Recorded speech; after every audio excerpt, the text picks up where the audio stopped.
to start our day. Good morning. Brock Greenhalgh sitting in for the vacationing Mike Farwell. Mike is basking in the sunshine this week. I think he's working on his tan, might be working on his abs as well. We can find out on Monday. I rearranged the order a little bit this morning so that I could get the chance to talk with my first guest. Steve Rupp is the drummer for the band Something's Always Flying. He's been a part of the local music scene for years, and he joins us today to talk about what's hot out there right now. Good morning, Steve. Good morning, Brock. How are you? I'm well, and even better now that I'm talking to you. Oh, stop it. Listen, that first clip that we just heard, who are we listening to? Where can we hear more? And why have they been instrumental to you this year? That was Sarah. Yes. She's from a band called Mojo Cola. Yes. And we borrowed her, and we borrowed Josh, their guitarist, one of their guitarists, to play with us for a few gigs while we went north to Port Elgin. Nice. You can check them out. They're all over the place. They've got a gig coming up really, really soon at the Concordia Club. They'll be in the Dunes in Sauville Beach. They'll be in Baden at EJ's. They'll be at Room 47 in Waterloo. Go to their Facebook page. Check out their website. They're really, really good. Right on. Mojo Cola. MOJO space Cola. Check it out. Happy birthday to your lead singer, Leah, today. Is that right? Yeah, both her and Dana Kay. All right. Birthdays on the same day. Did you get them something nice? Well... It's early. It's still early. You got lots of time. Come on, they know me. I mean, really. What's happening with your band these days? I know it's the summertime. I know there's been lots of things, babies being born and all kinds of cool stuff, but have you got some gigs lined up? We do. Lucas was born on July 19th. Happy birthday. Early birthday to you, Lucas. Go. Yep. That's right. And he was born to Rusty and Anna, their first child. Congratulations. Jack's got a baby due in December, our bass guitarist. Wow. And great news that Leah is cancer-free. That is wonderful news, and spreading that on her birthday as well. Clap out for Leah. She's gone through a lot, but we're happy to hear that news. That's awesome. If you were to pull back a little bit and you take a look at the state of live music in the region right now, Steve, you've been around for a while. How would you describe it right now? Is it in good shape? Yeah, I think it's really vibrant. I mean, the last time you and I spoke would have been, I don't know how long ago, maybe a year ago. Yeah. And since then, so many little things have happened. I shouldn't say little things, actually. Victoria Park, yes, the Boathouse, has opened up, and they are thriving with live music. Dallas, yes, every Saturday night, rock and roll coming out of that place. And country on Fridays. I don't want to diminish the fact that, Dallas is a country bar. Oh, for sure. Has been for a long time. But Saturday nights live from Dallas is just fantastic. I mean, you've got Mike Conway and Rob Carlton. Mike Conway was running Stages and Sammy's Garage. Sammy's Garage back in the day. That's right. Correct. And so he's now brought that live music feel back. He's coupled up with Rob Carlton. I saw City Ground there a couple of weeks ago. That's how I actually met Mojo Cola. Okay. From there, we saw Jammers Waffle House last week. Unbelievable bands that are just really, really, really solid. We saw the Orangemen there. We played there 3 or 4 weeks ago with Give Me the Goods, and I know that Dana's coming up. I think the end of the fall, she's coming into to Dallas, amongst other stuff. There's lots and lots of stuff. Right on. Again, go to their website. Dallas is now probably the number one rock and roll venue for this region. And it's, you know, it's kind of moved around over the years. There's always been a place, but it's been a while since there's maybe been that. But it's nice to see. And I think you're right. I think that Mike kind of, you know, he saw that there was a niche there. People of a certain age, maybe in some ways, that want to get out and still enjoy live music, and but also giving a chance for younger bands to get out and get noticed. It's still, no matter what you say with social media, it's still word of mouth a lot of times, and you see a band that you really like, and the first thing you want to do is tell other people about it. Absolutely, and they've got a bunch of them coming through their bands I've never heard of that I now go out and I see them, and now I follow them, and our band is involved with them. And you know how we love to actually just kind of be comrades with all these people, and it turns out that we need them, and it turns out that we can help them as well. So it's really, really quite a good relationship. It's not a competition, is it? I mean, it's like you said, it's a community more than a competition. Yeah, it's not like it used to be. It's not like when I first started in bands, where you were talking to other bands and asking them, "How'd you get booked here?" You know, like we'd love to come. I'm not telling you anything. It's not happening. And it's not like that. Trade anymore. secrets. We're more than happy to help people. You can't play there every week anyways, so what's the difference? Listen, I know that you've got a golf game to get to. Where are you playing today? We're playing at Dune. All right, and I know you get to Dune, and you're going to have yourself a heck of a time. I'm going to give you a challenge because tomorrow we're going to be talking with Brian Burke about a golf tournament where you only get to play with a 7-iron. So maybe try that today. See how it goes for you. Actually, my buddy Mark and I, we play in a tournament every summer that supports local film. Oh, awesome! Here in the region, that's awesome. And hole 7 at Rockway, you have to play with a 7-iron. Oh, nice. All right, we'll brush that thing off, and all the best. Listen, thanks so much for giving us some of your time today, Steve, and we're going to keep the conversation going as well. Thank you very much, Brock. I'll be thinking of you while I'm melting out there on the Good to know. That was Steve Rupp of the band Something's Always Flying, talking about the state of live music here in the region these days. Give us a call. Any local bands or musicians that we ought to know about? This is a vibrant area for sure. Give us a call, 519-570-2545, star 570 on your cell, 1-800-570-5715. You're listening to The Mike Farwell Show on 570 News Radio. Tell me something good. Tell me that you love me, yeah. Tell me something good. Tell me that you like it, yeah. The sweet sounds of Shaka Khan. Feeling a little guilty after yesterday's rant around this time of the day about cycling. So I've decided to tweak it a little bit. Mike said I could have some fun here, and it's still the Mike Farwell Show.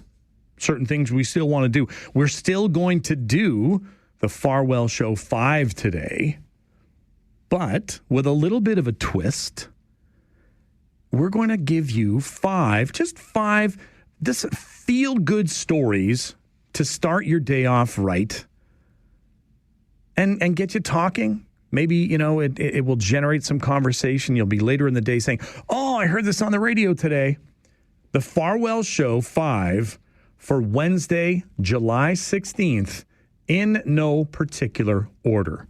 First story about love conquering the Atlantic. A Newfoundland couple wrote a message in a bottle back in 2012. They threw it in the ocean, and then 13 years later, the message made it all the way to Ireland. So it was 2012. Brad and Anita were enjoying a picnic on Bell Island off the coast of Newfoundland. Long-distance daters then got the idea to write a letter and stuff it in a wine bottle they had just emptied. And according to sources, on July 7th, just last week, the bottle was found by Kate and John on the Maryhees Peninsula in southwest Ireland, 1,800 miles, 2,500 kilometers away. That night, they broke it open with members of their local conservation society, read the letter out loud, and hurried to get in touch with the authors. So there you go. What a great story that is. That's one. Another story. There is a salt marsh on the east coast of the United States, where if you go there and you just hang out for a few hours, you're going to see more than 250 different species of birds. So if you were looking in the United States, their numbers say they've got about 1,000 different bird species in the 50 states. If you stand long enough, though, at Belle Isle Marsh Reservation, which is just outside of Boston, you're going to see 1/4 of them. So if you're a birder, you probably know that information already. If you're not and you're just getting into being a birder, make your way to Belle Isle Marsh Reservation. You will see 1/4 of all of the different species found in the United States just in one spot. That's 2 stories. All right. 3rd story. Let's talk about a puppy. The Philadelphia Phillies' new service dog has become an instant celebrity, and he is going to support a veteran once he's done at training camp. So this is a little story. Last week, the Philadelphia Phillies, which has a local connection, by the way, Rob Thompson, the manager of the Phillies, grew up in Corunna, just outside of Sarnia, and lives part of the year in Stratford. So they get themselves a new lab, and his name is Tug McGraw, and he served in the Marine Corps before he became a major league relief pitcher, so it's named after him. All right, so this is where the story takes off, because once their new service dog is done with his training, he's going to go and hang out with a veteran, right? That's cool. So there you go. That's 3 stories. 4th story. 3 different new frog species get discovered as scientists go for a walk to the remote peaks of the Andes where no roads are. So these scientists, they start backpacking. They got all their gear in there. They get up there. They find 3 new frog species. Just in one little hike like that.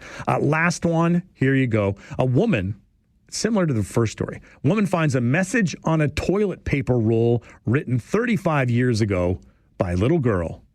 So a couple was renovating their home.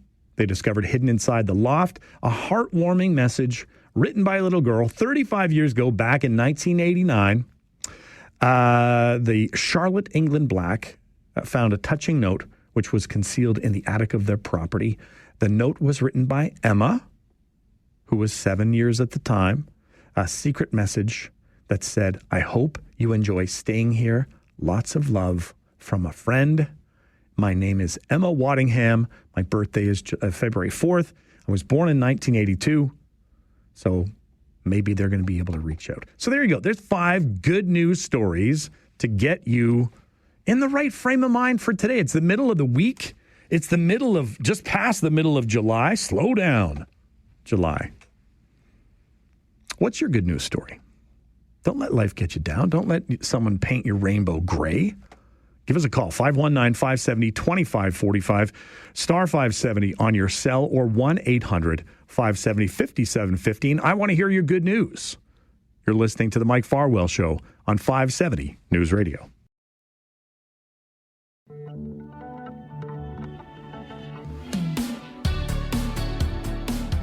Brock Greenhalgh filling in for Mike Farwell this week. Paul, you've been patient. What's on your mind today? I hear it might be about a fishing tournament. Hey, Brock. Yeah, that's right. A couple of quick things. Mike has helped me out in recent weeks. Right on. To promote Basstoberfest. Go to Facebook, KW Basstoberfest. Basstoberfest. All right. However, last weekend, we had the Ontario Bass Nation Finals up in North Bay on Lake Nipissing. Oh, nice. And our local club, KWC Bassmasters, sent 8 people, 4 boaters and 4 non-boaters. That's just people that ride on the back. Yep.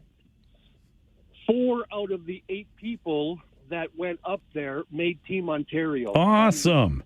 Yeah, we had 1 boater that finished in 8th place, and 3 non-boaters made it on Team Ontario. Very cool.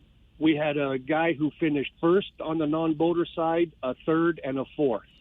Man, oh, man.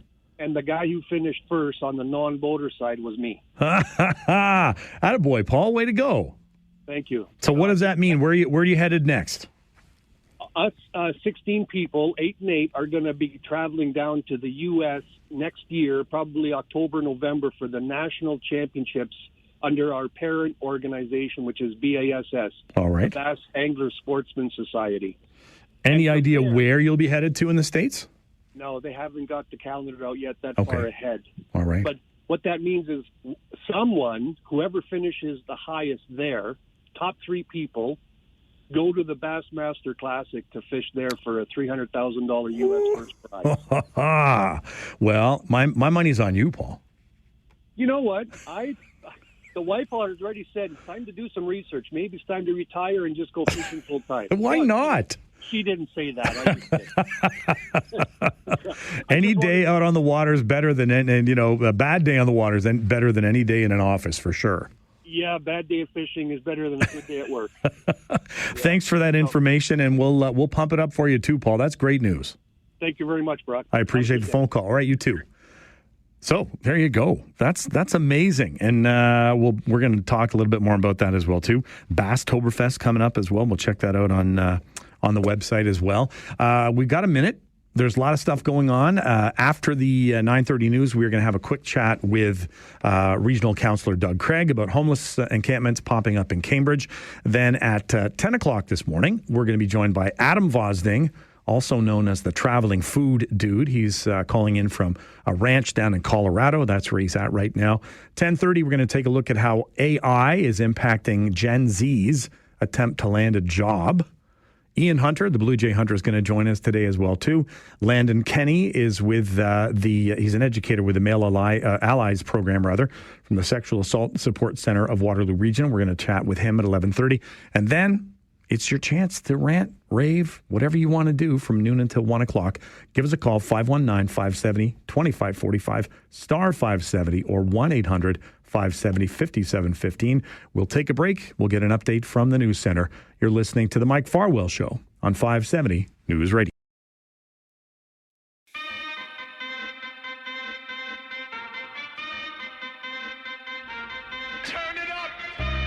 Brock Greenhalgh with you this morning, filling in for the vacationing Mike Farwell. Never fear, he will be back behind the microphone next week. Dumfries Conservation Area sits along Coronation Boulevard in Cambridge. It's across from Cambridge Memorial Hospital. It's one of dozens of sites where people dealing with homelessness have found shelter over the years throughout the region. Doug Craig is a former mayor of Cambridge. He's a current member of Regional Council as well.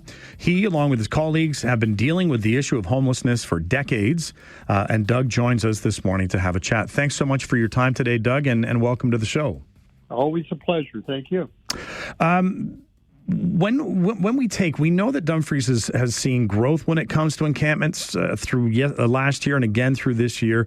The Grand River Conservation Area has felt the strain on their staffing and on resources as well too. In your mind, what tends to draw folks to that area of Cambridge? Is it proximity to the hospital, or what's the draw there? Well, I think first of all, it's out of public sight. That's one of the issues. I mean, if you look at 100 Vic in Victoria up in Kitchener, it's in public sight, and there's a lot of difficulties in terms of people up there. I think being out of sight is one of the attractive aspects of it, and this is just simply symptomatic of the problem across the region. I mean, we have 2,300 people homeless across the region, and it's a very difficult situation. It's one that demands actually a lot more attention from our provincial reps and federal reps. I know that you've hit the nail on the head right there. You've mentioned municipal governments can only do so much. When we take a look at the plan to end chronic homelessness, it's written right there, that call for increased investment from the province, from the federal governments. Are you banging your head against the wall when you're trying to talk with the province and what's going on at the federal level, or is there someone there listening? Well, I think they listen, but the point is, what are they doing? Yeah. Easy for me to be critical, and I don't want to come across that way. But if we're going to solve the homeless problem, we have to solve the housing problem. And that certainly is beyond what a municipal taxpayer can afford. And that's one of the biggest issues. We put a lot of money into it. We're trying to help people it's a superficial approach in some respects, and we're not helping as many people as we can because we don't have the resources, we don't have the legislation. You've also mentioned the fact that for some people, they may prefer to be unhoused. And I know that's not that might not be a popular thing to say for some people, but how important is it to listen to the voices of the folks that are actually in the encampments? I mean, they're the ones on the ground. They're telling us certain things. We need to hear what they've got to say. Well, I agree with you totally that we need to do that. But we also have to be, I think, reflective of the local taxpayer that's funding and all these cleanups in terms of helping people and housing people. And that's also the other aspect. The average taxpayer in the region is not being heard enough in terms of what they're going through with increasing property taxes year after year, a portion of which go to help people who are unhoused. Right. And that, it's we've heard that phrase come out as well. It's like we're supporting the homeless situation as best we can, but we, as you were saying, we get to the point where we're kind of at the end of our rope in some ways. My other thought is too, and I may be way out there, I know that if we take a look at what's happened in the region with just by looking through the documentation, there are so many different groups out there that are doing the best that they can, providing tiny homes, providing beds, providing shelters, supports, all of those things.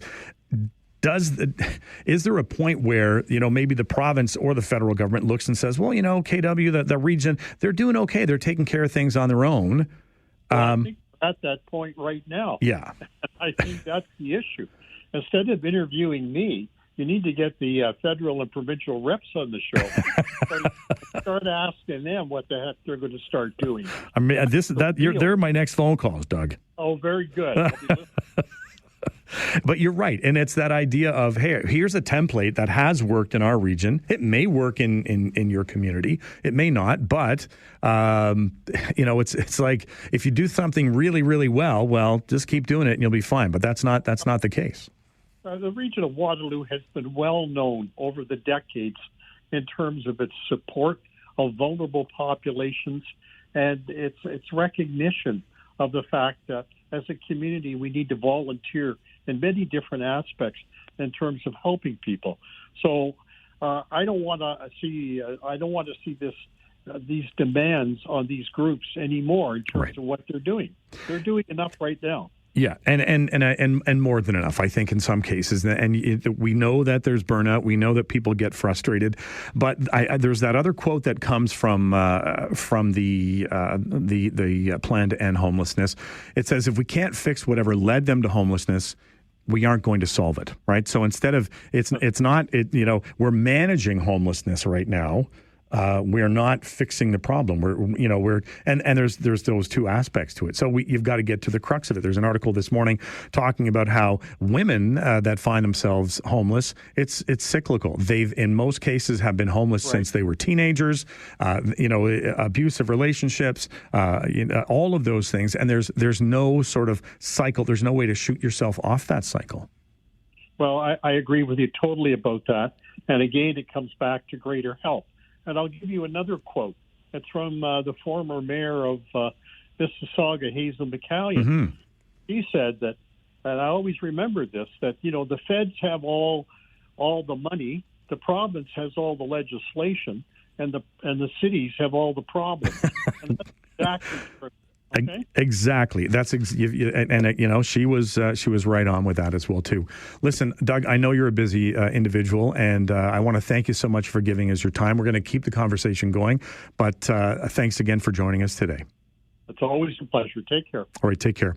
That was Doug Craig, former mayor of Cambridge, current member of Regional Council, talking about issues related to homelessness and the fact that we know a lot is being done right now. We talked about the idea of it being managed. Is it being solved? That's the big concern. And where do the province and the federal governments weigh in? We do need to take a break. Give us a call, 519-570-2545, star 570, or toll free, 1-800-570-5715. Stay with us. You're listening to The Mike Farwell Show on 570 News Radio. If we're going to solve the homeless problem, we have to solve the housing problem. And that certainly is beyond what a municipal taxpayer can afford. And that's one of the biggest issues. We've put a lot of money into it. We're trying to help people. It's a superficial approach in some respects. And we're not helping as many people as we can because we don't have the resources. We don't have the legislation. That was Doug Craig, current member of Regional Council, talking about the issues related to homelessness. He brought up the good point that Hazel McCallion mentioned, right? The idea that the feds and the province, they really have they hold the purse strings, and we're stuck with the problems, and it doesn't always filter down to us.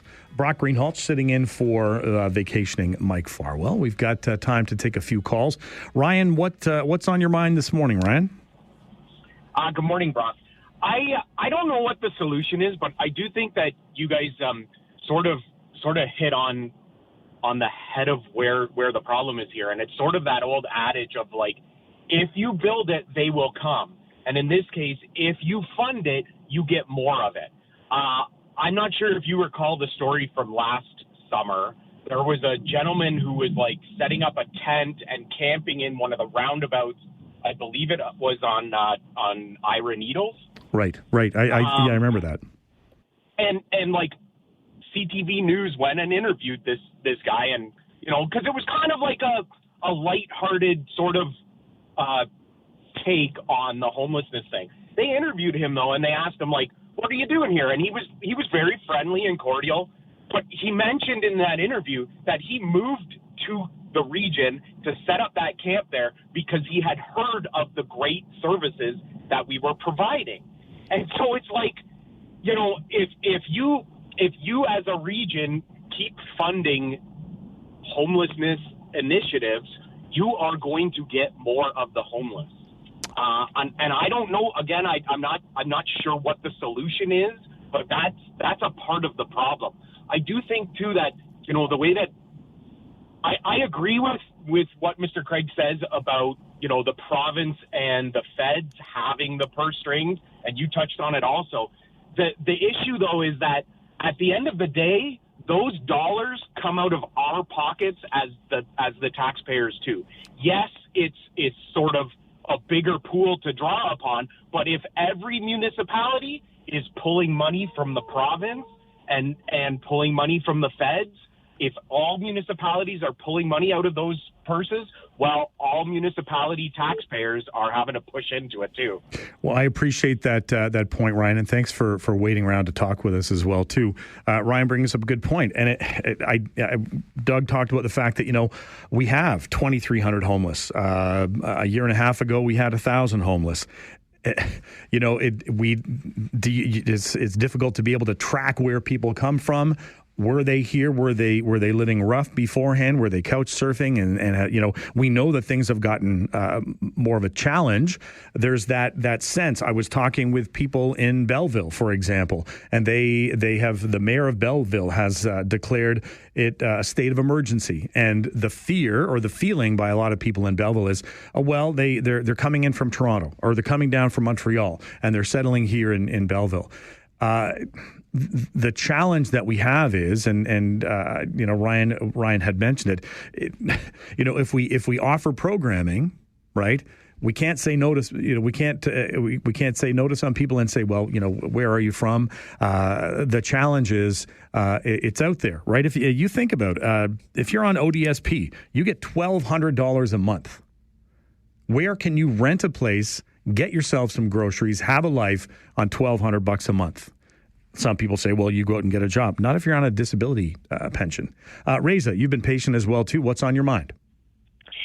Thank you very much. I first of all, hi, and I fully agree with Ryan and also what was being told before. I just want to, if I may put my statistician's hat for a second, I also want to raise one concern about data-driven decisions here.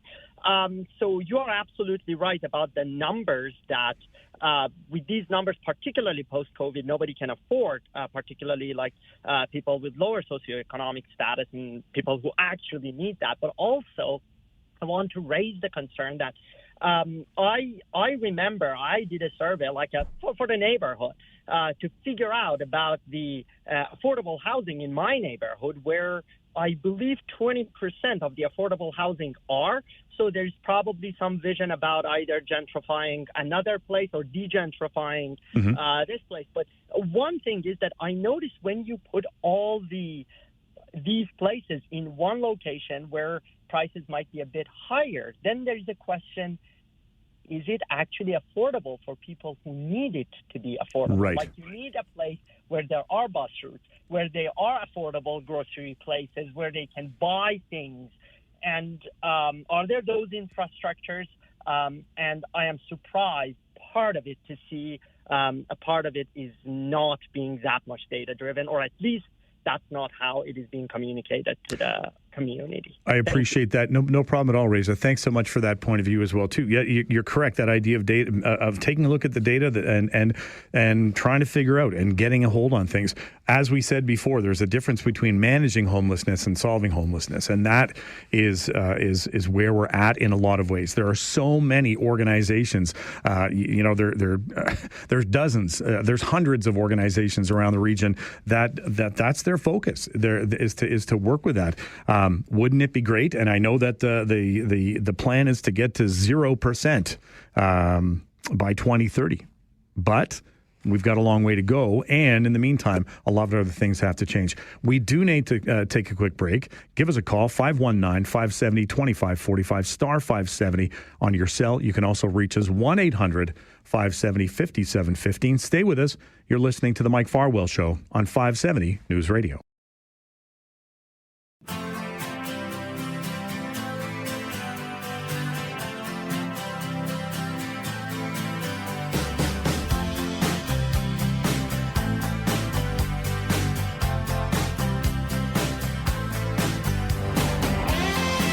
Brock Greenhalgh sitting in for Mike Farwell.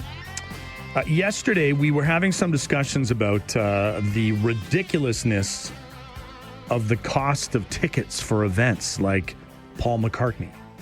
Afif called in yesterday too. He talked about trying to get tickets to go to the World Cup this 2026 in Toronto, and I kind of half jokingly mentioned the idea of volunteering there, and found myself on the website this morning starting to fill out a volunteer application. So, Afif, if you're there with me, volunteer.fifa.com is where you want to get started. It asks if you live within 80 kilometers of a host city. I might be on the edge of that, but I said yes. And it's a bit of a process. This is like just the first step. It's going to take me a few hours. So after the show today, I'm going to sit down and go through it all. I know it's going to ask about, well, what are your strengths? What are those kinds of things? What are you looking to do? So those are the things that I want you to be ready for. It is asking for you to upload a photo of yourself, one that kind of looks like your passport photo. Anyway. Afif, if you're listening, volunteer.fifa.com. That's one place to go. Mark, if you're listening, I think when it comes to Paul McCartney, you and I go and get jobs as roadies for that gig in Hamilton. I also checked out a few other things based on what Paul had said. KW Basstoberfest. There was a post at the end of June. So if you're interested, you have until August the 1st to register and sign up for the inaugural Basstoberfest. It is going to be happening over near St. Mary's on September the 13th, Saturday, September the 13th at noon. There's only going to be accepting 40 boats, so don't you dare miss it. Get yourself signed up if that's something that you want to do. Lots of information. All I did was I did a search on Facebook, and it is KW Basstoberfest. All one word, Basstoberfest. Check it out if that's something that you're looking to get involved with. If you want to volunteer with Afif and myself at the FIFA World Cup in Toronto, it's going to be a lot of fun. We even get a uniform, right? So maybe that's something that you want to take a look at as well, too. Stay with us. When we come back after the 10 o'clock news, we're going to have a chance to chat with Adam Vosding Born and raised in London, Ontario, moved to Tampa, Florida when he was a youngster, and has got an amazing story to share with us. Talking about all this, we were talking good news stories earlier today. We're going to just continue with the good news stories. We'll take a break. Stay with us. You're listening to the Mike Farwell Show on 570 News. Brock Greenhalgh sitting in for the vacationing Mike Farwell. He will be back in the studio on Monday, so never fear. In the summer of 2018, former London, Ontario resident Adam Vosding took a leap of faith. He wanted to go out and taste the world. So with the support of his family and his friends, he decided to sell everything he had, buy himself a 16-foot Airstream trailer, and take his dog, Holland, along with him on the open road. Fast forward 7 years, the Airstream has been replaced with a retrofitted van, and most recently a second van as well. The dog, Holland, she is still faithfully by his side, and the journey continues. Adam joins us today from Colorado. How are you today, Adam? Good morning, Brock. Good morning, Kitchener. Great to have you on the show. You're in Colorado this morning, which is, 7 a.m. right now? Actually, 8 o'clock. Oh, okay. So you got mountain time. You got lots of time. Lots of time. What are you up to these days in Colorado? What's happening? So I'm finishing up I'm halfway through my sixth summer working at a dude ranch in Colorado, in the bustling town of Parshall, Colorado, which is about 2 hours west of Denver. The town of Parshall has a population of about 25 people. But somehow several years ago when I had some funds budgeted to travel, and then came to the end of those savings, had to get back to the real world and find a job, and miraculously found a cool little job at a dude ranch in Colorado, and the owners are great. The people here are great. So, yeah, I'm back for my sixth summer here. It's amazing that the time's gone by that fast. And in the 6 years that you've been there, is there a high turnover with the other staff, or are you kind of in there with the same people that you've been there for the last 6 years? It's about 50-50, yeah, which is a cool mix. We get some familiar faces back here, and then we also get new folks. A lot of the staff is younger folks, right out of college and stuff like that. Mm-hmm. So they're not really an internship, but they're just kind of getting some experience. And then we have people that just fall in love with this place and end up staying out here. Do you see yourself sticking around for a few more summers? What do you think? I never know. It's hard for me to. I'm kind of anti-commitment. Yeah. I love. It's always hard for me to say no to coming back here, but I always have that itch of exploring new places too. Yeah. So, especially Canada. Like you said, I was born in Canada and lived about a third of my life in Canada, and then 2/3 down in the States. So, definitely have the itch to get back up there. I'd love to do a cross-country road trip. Obviously, that would be easier to do in the summer than the winter. Yeah. More enjoyable, maybe. So, yeah. Who knows? You talk about anti-commitment, and yet your sidekick for the last almost 10 years has been Holland. How's she doing these days? She's great. She loves being an honorary ranch dog out here.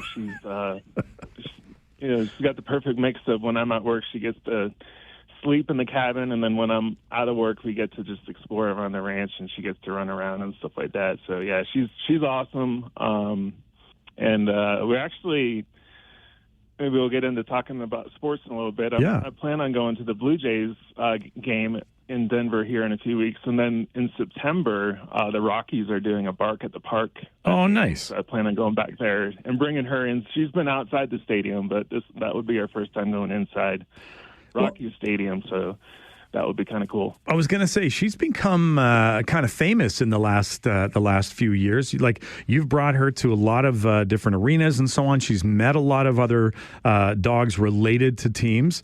Has it gone to her head, or is she still pretty chill? It's funny. I look at her and I just realize she has no idea like how popular she is. She's just like, has her blinders on and just enjoying life. Meanwhile, when the Stanley Cup was awarded a few weeks ago, her sticker is on the Stanley Cup case.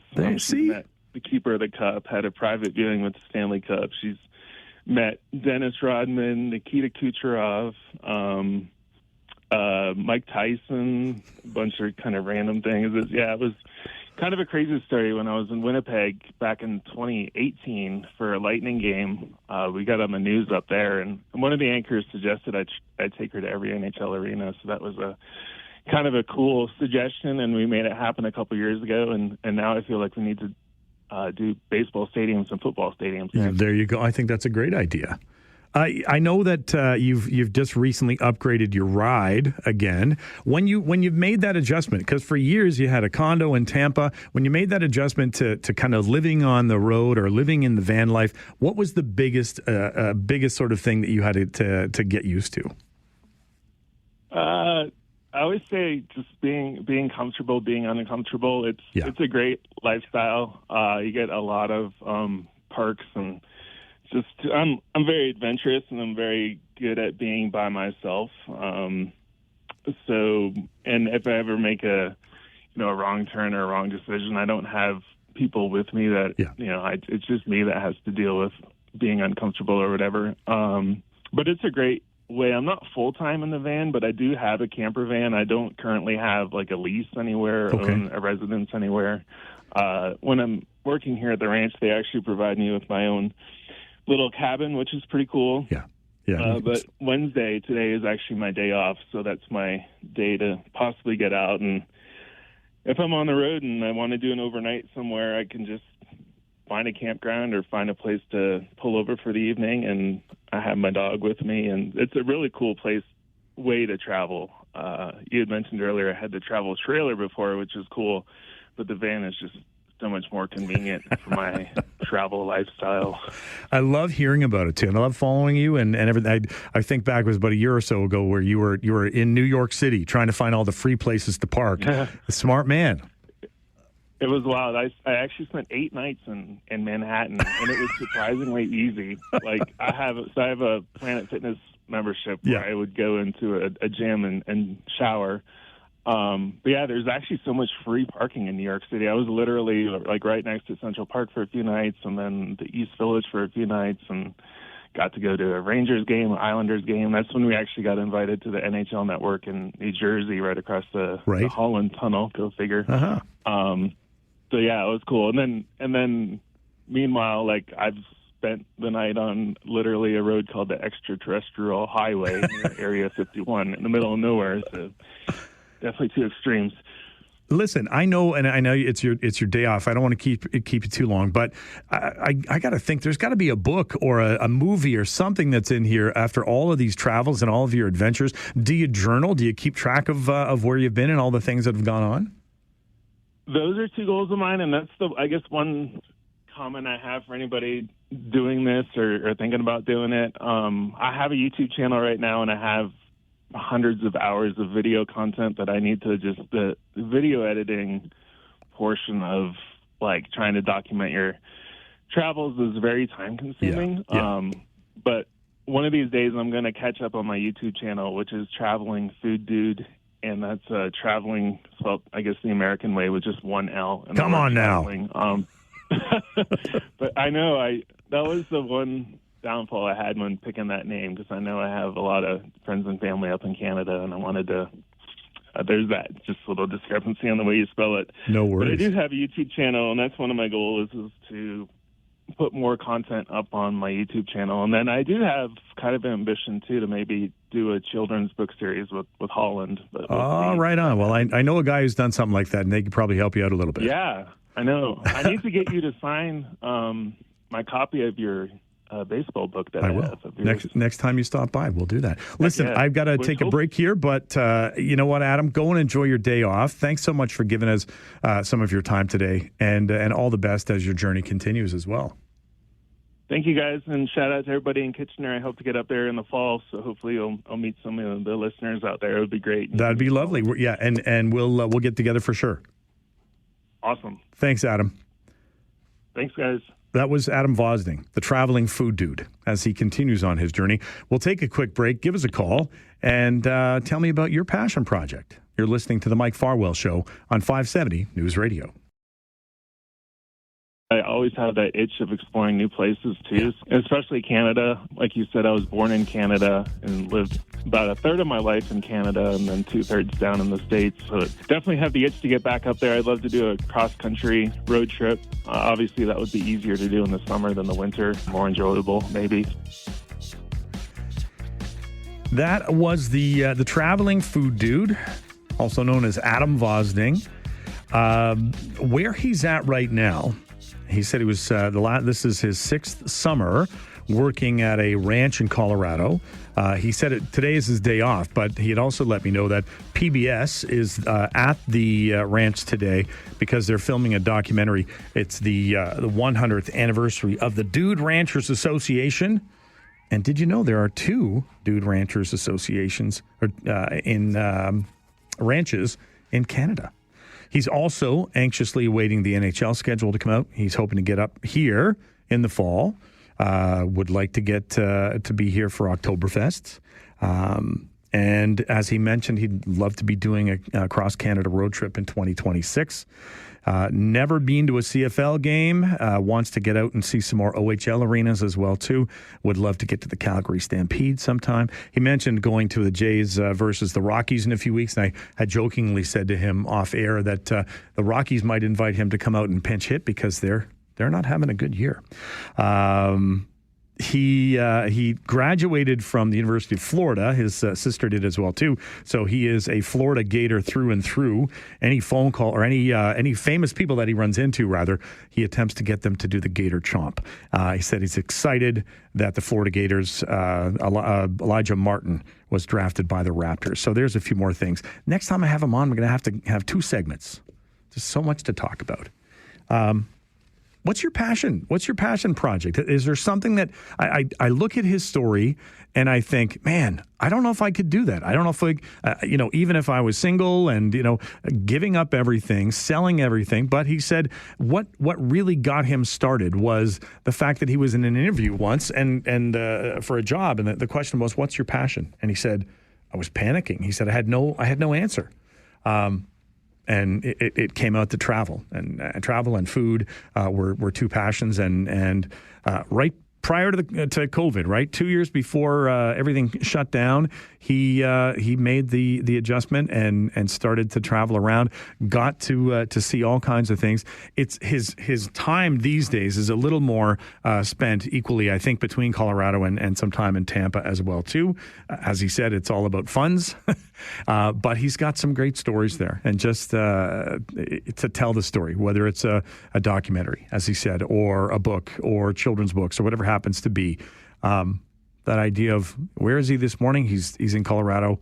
It's 8:00 and he's on a dude ranch. So Adam Vosding, if you've got a story like that, or even if you're just starting on your journey right now, and it's your passion project, it's something that you want to work on, give us a call, 519-570-2545, star 570 on your cell, 1-800-570-5715. Later on today, at 10:30, we're going to talk about how AI is hurting Gen Z's entry into the workplace. 11 o'clock today, we will have Ian Hunter, the Blue Jay Hunter, join us, talk about all things baseball, including last night's game, the All-Star game, and how that unfolded. 11:30 today, we will be talking with Landon Kenny. He is a male allies program educator with the Sexual Assault Support Center in Waterloo Region. And then at noon, it's your chance. You've got an hour to get whatever it is that's on, if it's on your chest, you want to get it off your chest. You want to get it taken care of. We will take another quick break right now. Give us a call. Stay with us, though. You're listening to the Mike Farwell Show on 570 News Radio.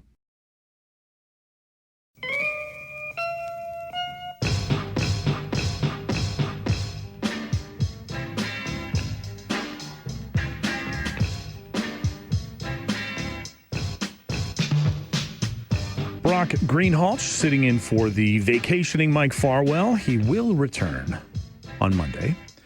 And then I'll return, I think it's August the 11th. I'm going to do a second week filling in for Mike. I introduced my wife to Mike and his wife, actually, about a year ago. and I was being a little cheeky. I said, Janice, this is the guy who fills in for me 50 weeks of the year. And Mike laughed at that, so that was good.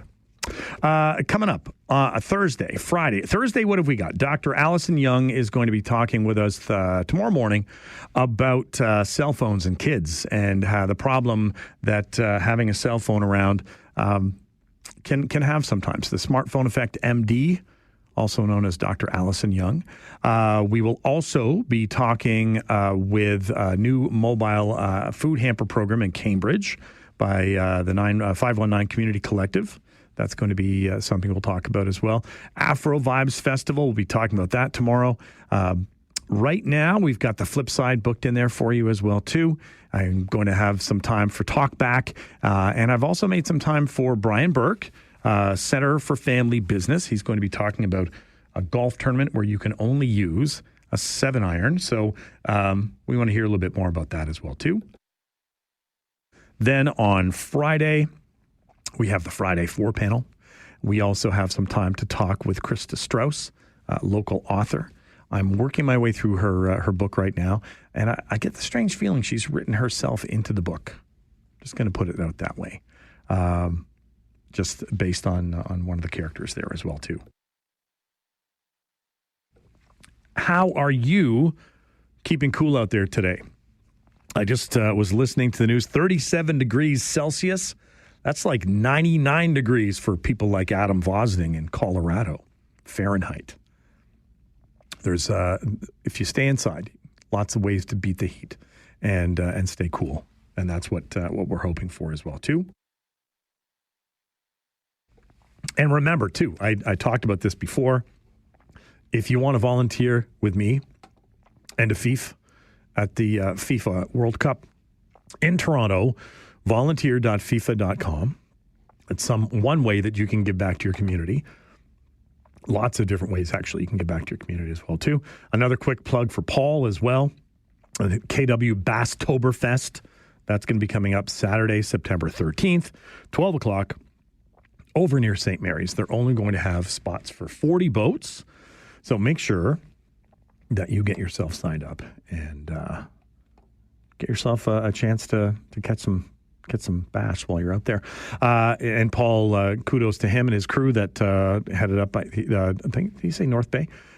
This past weekend. Lots of great things going on. We still want to hear from you as well, too. Remember that you've got a chance after the noon news today. Can let us know what's on your mind, what's happening, all of those good things as well, too. But we'll take your calls anytime. 519-570-2545, star 570 on your cell, 1-800-570-5715 if you need to call long distance or toll-free or anything like that. We will get ourselves an update from the news center. Stay with us, though. You're listening to the Mike Farwell Show on 570.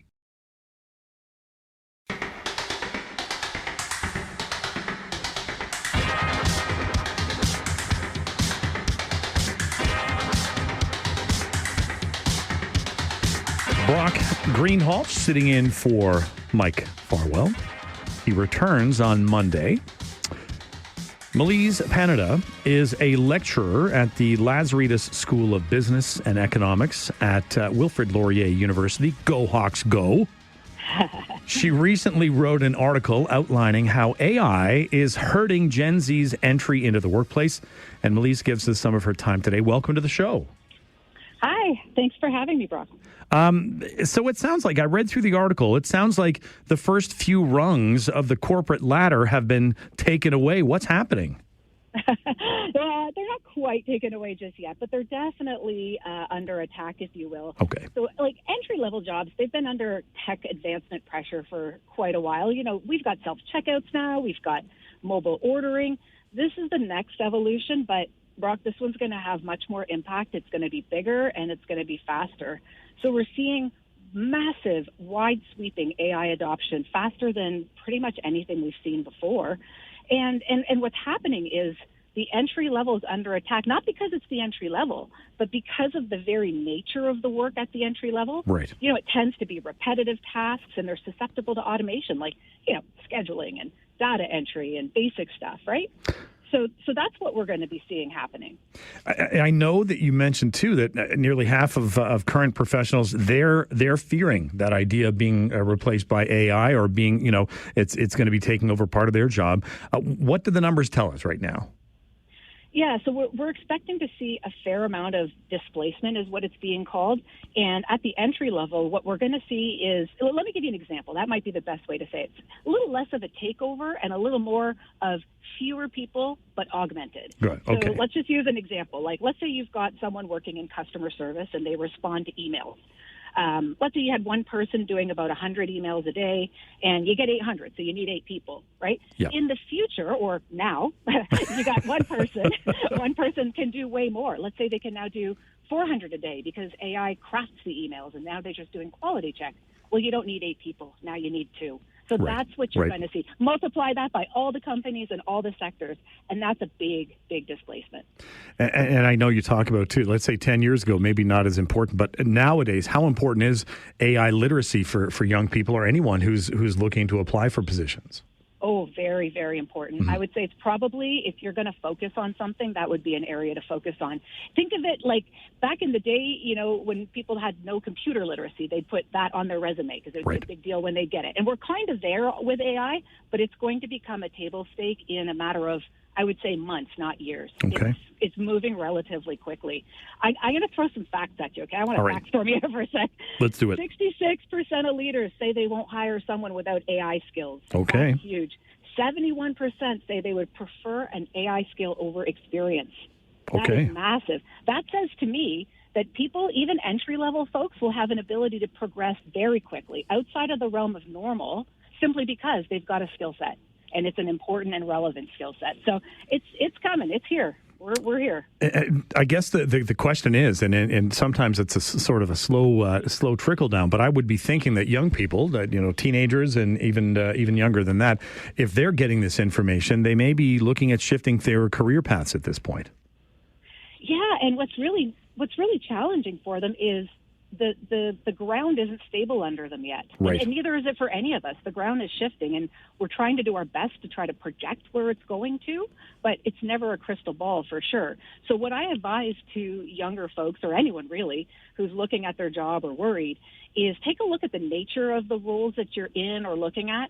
If they are in core responsibilities, if they're basic, if they're repetitive, and they have a high propensity to automation, they are the ones that are at higher risk. Okay. So we're expecting at this point that, north of 30% of all working hours are going to be automated within the next 5 years. I would say 5 years is probably even probably less than that.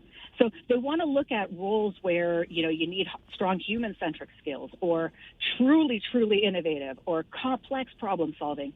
Or a new world that's going to open up, which is AI knowledge, right? Mm-hmm. Training people and developing people, and prompt engineers is a new thing that's being talked about. So look at what's inside the job more so than the job title, and that'll give you a good indication as to whether or not that's a good spot for you.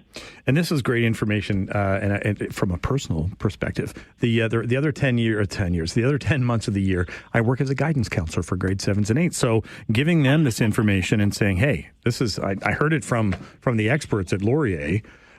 You're right. And I mean, for years we have been talking about getting into the trades because, that idea of you'll still have a job. Houses still need to be built and they can't be automated, but making sure that you've got those other skills built in there as well. That's extremely important for them to know as well.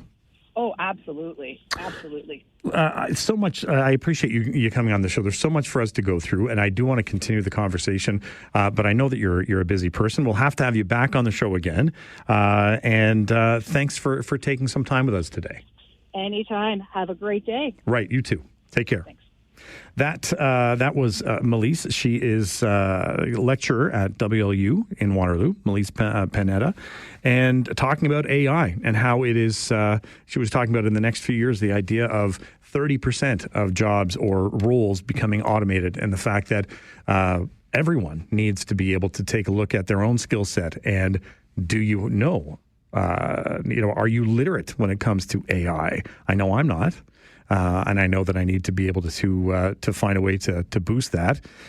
those are some of the things we need to take a look at. We talked about the fact that jobs related to the trades, for example, like if you're looking at something where you're going to be hands-on, lots of ways. But kind of scary facts when, as she said, 71% of employers say they'd rather have someone with AI skills than with experience. So get yourself some AI skills. We will take a quick break right now. Give us a call. Do you use AI? Has it made its way into your life? 519-570-2545, star 570 on your cell, 1-800-570-5715. Stay with us, though. You're listening to the Mike Farwell Show on 570 News Radio. 66% of leaders say they won't hire someone without AI skills. 71% say they would prefer an AI skill over experience. That says to me that people, even entry-level folks, will have an ability to progress very quickly outside of the realm of normal simply because they've got a skill set, and it's an important and relevant skill set. So it's coming. It's here. We're here. That was Melise Panetta. She is a lecturer at the Lazarides School of Business and Economics at Wilfrid Laurier University. Recently wrote an article outlining how AI is hurting Gen Z's entry into the workplace, and unless you're willing to develop some AI skills, you might get left behind. What say you? Ryan, you've been patiently waiting. What's on your mind today, Ryan? Oh, man, Brock, what a great conversation. I was actually thinking about this yesterday when you had the guest on talking about sort of like the work-life balance and like employers wanting employees to go back into the office. Right. And sort of the premise of like, what's the point if all you do is Zoom calls and stuff like that? And man, this was exactly what I was thinking about, is like, be very careful what you wish for. It seems to me like if you are in a position where like your work can be replaced by, or can be done not in the office, not in site, not hands-on, man, are you ever susceptible. And I think it goes further than just entry level. I know she says 30% total, and man, my concern is like, I think it even gets into the professional spaces. My son's going away to university next year, wants to become an accountant, and like, I do have concerns for him too. Like, what is it about, that profession that AI is not able to replace in a large way? It's scary. I think the same thing. Like as I said, 10 months of the year I work as a teacher. Who knows what that's going to look like in the next 10 or 15 years? That's a great point, Brock. And it makes you wonder, like, are we in the first period in time where like parents really are struggling to know what skills to teach their kids?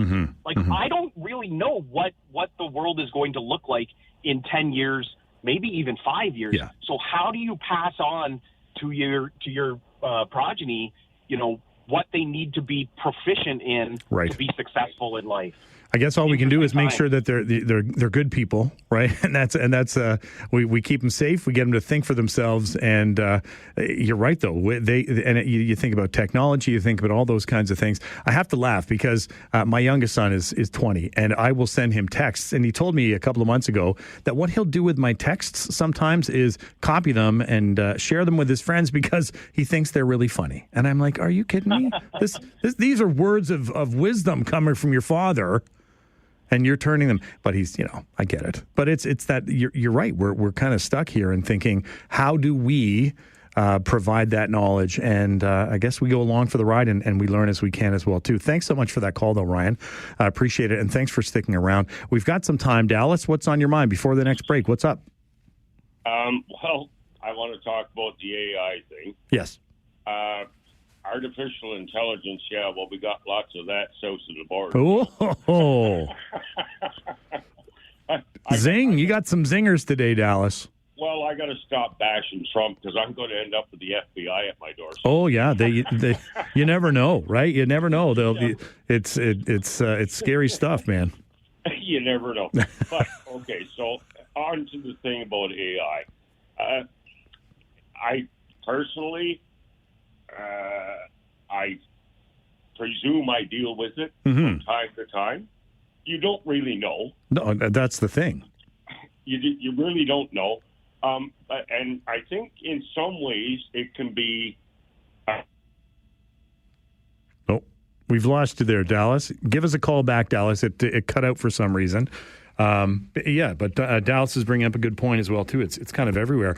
I go back, my youngest son is going into his third year. So when he was in grade 12, so 4 years ago, he had a class, it was his English class, grade 12 university level English class. All of the writing assignments had to be done pencil or pen on paper. Nothing submitted through your Chromebook or anything like that. And the idea was just keeping you away from Chat GPT or, and that idea of, are they your own ideas? How are you generating those things? And our hands are tied. It goes back to what Ryan was saying as well, too. As teachers, we are trying to stay ahead of the curve and say, how do we know, what it is that we're teaching you? You can go and put together a 2,000-word essay in a minute that you didn't really have anything to do other than type in a couple of points. I guess the other piece is if that's what we're heading into, how do you use AI properly? How do you use it morally? How do you use it ethically? How do you use it based on the values that you have learned? And that goes back to Ryan's point as well too. As parents, there are those things we're able to teach our kids, but it's an uphill battle for sure. And I get it. It's if it makes your life easier, and that was the point going back to what Melise was saying. If it's repetitive things, if it's bookkeeping, or it's responding to emails and all those kinds of things that are really, I don't want to call them make work projects, but they're things that time could be spent better spent doing something else. It makes sense, but it's also trying to. There's that fine line, right? And I guess. This is a 56-year-old trying to tell you about AI. What do I know? Anyway, give us a call, 519-570-2545. You can call us star 570 on your cell phone, 1-800-570-5715. Stay with us, though. You're listening to The Mike Farwell Show on 570 News Radio.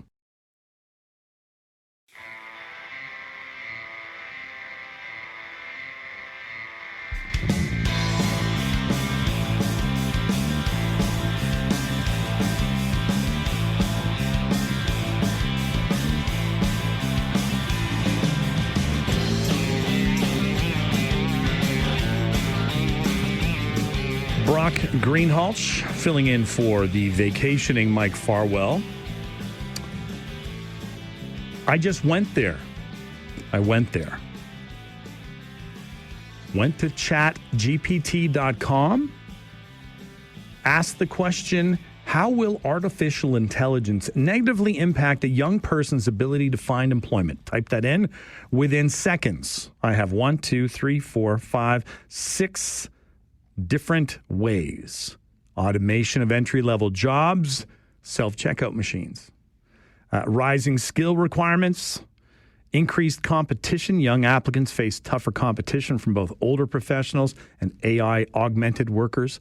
Bias in AI hiring tools, the devaluation of soft skills, right? That idea of communication and teamwork and punctuality. If you never leave, you're always there. Lack of digital access. So in summary, AI may limit job opportunities for young people by automating entry-level positions, raising skill thresholds, increasing global competition, and introducing bias into hiring. An AI-provided voice wouldn't have made that mistake. Yikes. We off air, Devin and I were just talking about, that idea, right? Can AI swoop in and do something like this? Not as well as Mike Farwell does. Maybe as well as I do. We'll see. But it's that point that we just don't know. We don't know, and we want to stay on top of it as best as we can. Let's talk about something nicer. All right? We'll talk about something that we can all get behind. 11 o'clock, Ian Hunter, the Blue Jay Hunter. I believe I have seen him in the studio, or in the building at least. He is going to join us this morning for his weekly check-in to focus on all things Blue Jays. All-Star game wrapped up last night. Hopefully we're going to chat about that. We'll talk about players going back to wear their team jerseys rather than all-star jerseys. I was never a fan of the all-star jersey. I think they always looked a little suspect and just like someone was just throwing them together to make money. What a crazy idea. The Blue Jays, well represented last night. Both Vladdy and Alejandro both had singles in the game. There's 96 games behind us, 66 to go. What does that look like? It's going to be a little tough. I think in the next 10 games or so, there's a lot of competition. 11:30 this morning, we're going to talk with Landon Kenny. He is a Male Allies Program educator. Easy for me to say. Sexual Assault Support Center of Waterloo Region. We're going to talk about a recent donation to the support center of $50,000 from the Rangers Reach program, as well as the Kitchener Rangers. So lots of great things. Oh, and don't forget, at noon today, you get to climb aboard your soapbox. Give us all your details as to what's going on. We've talked good news stories today, too. Don't forget. Maybe you want to give us some of those as well. You can always give us a call, 519-570-2545, star 570 on your cell, 1-800-570-5715. We will get an update from the news center, but stay with us. You're listening to the Mike Farwell Show on 570.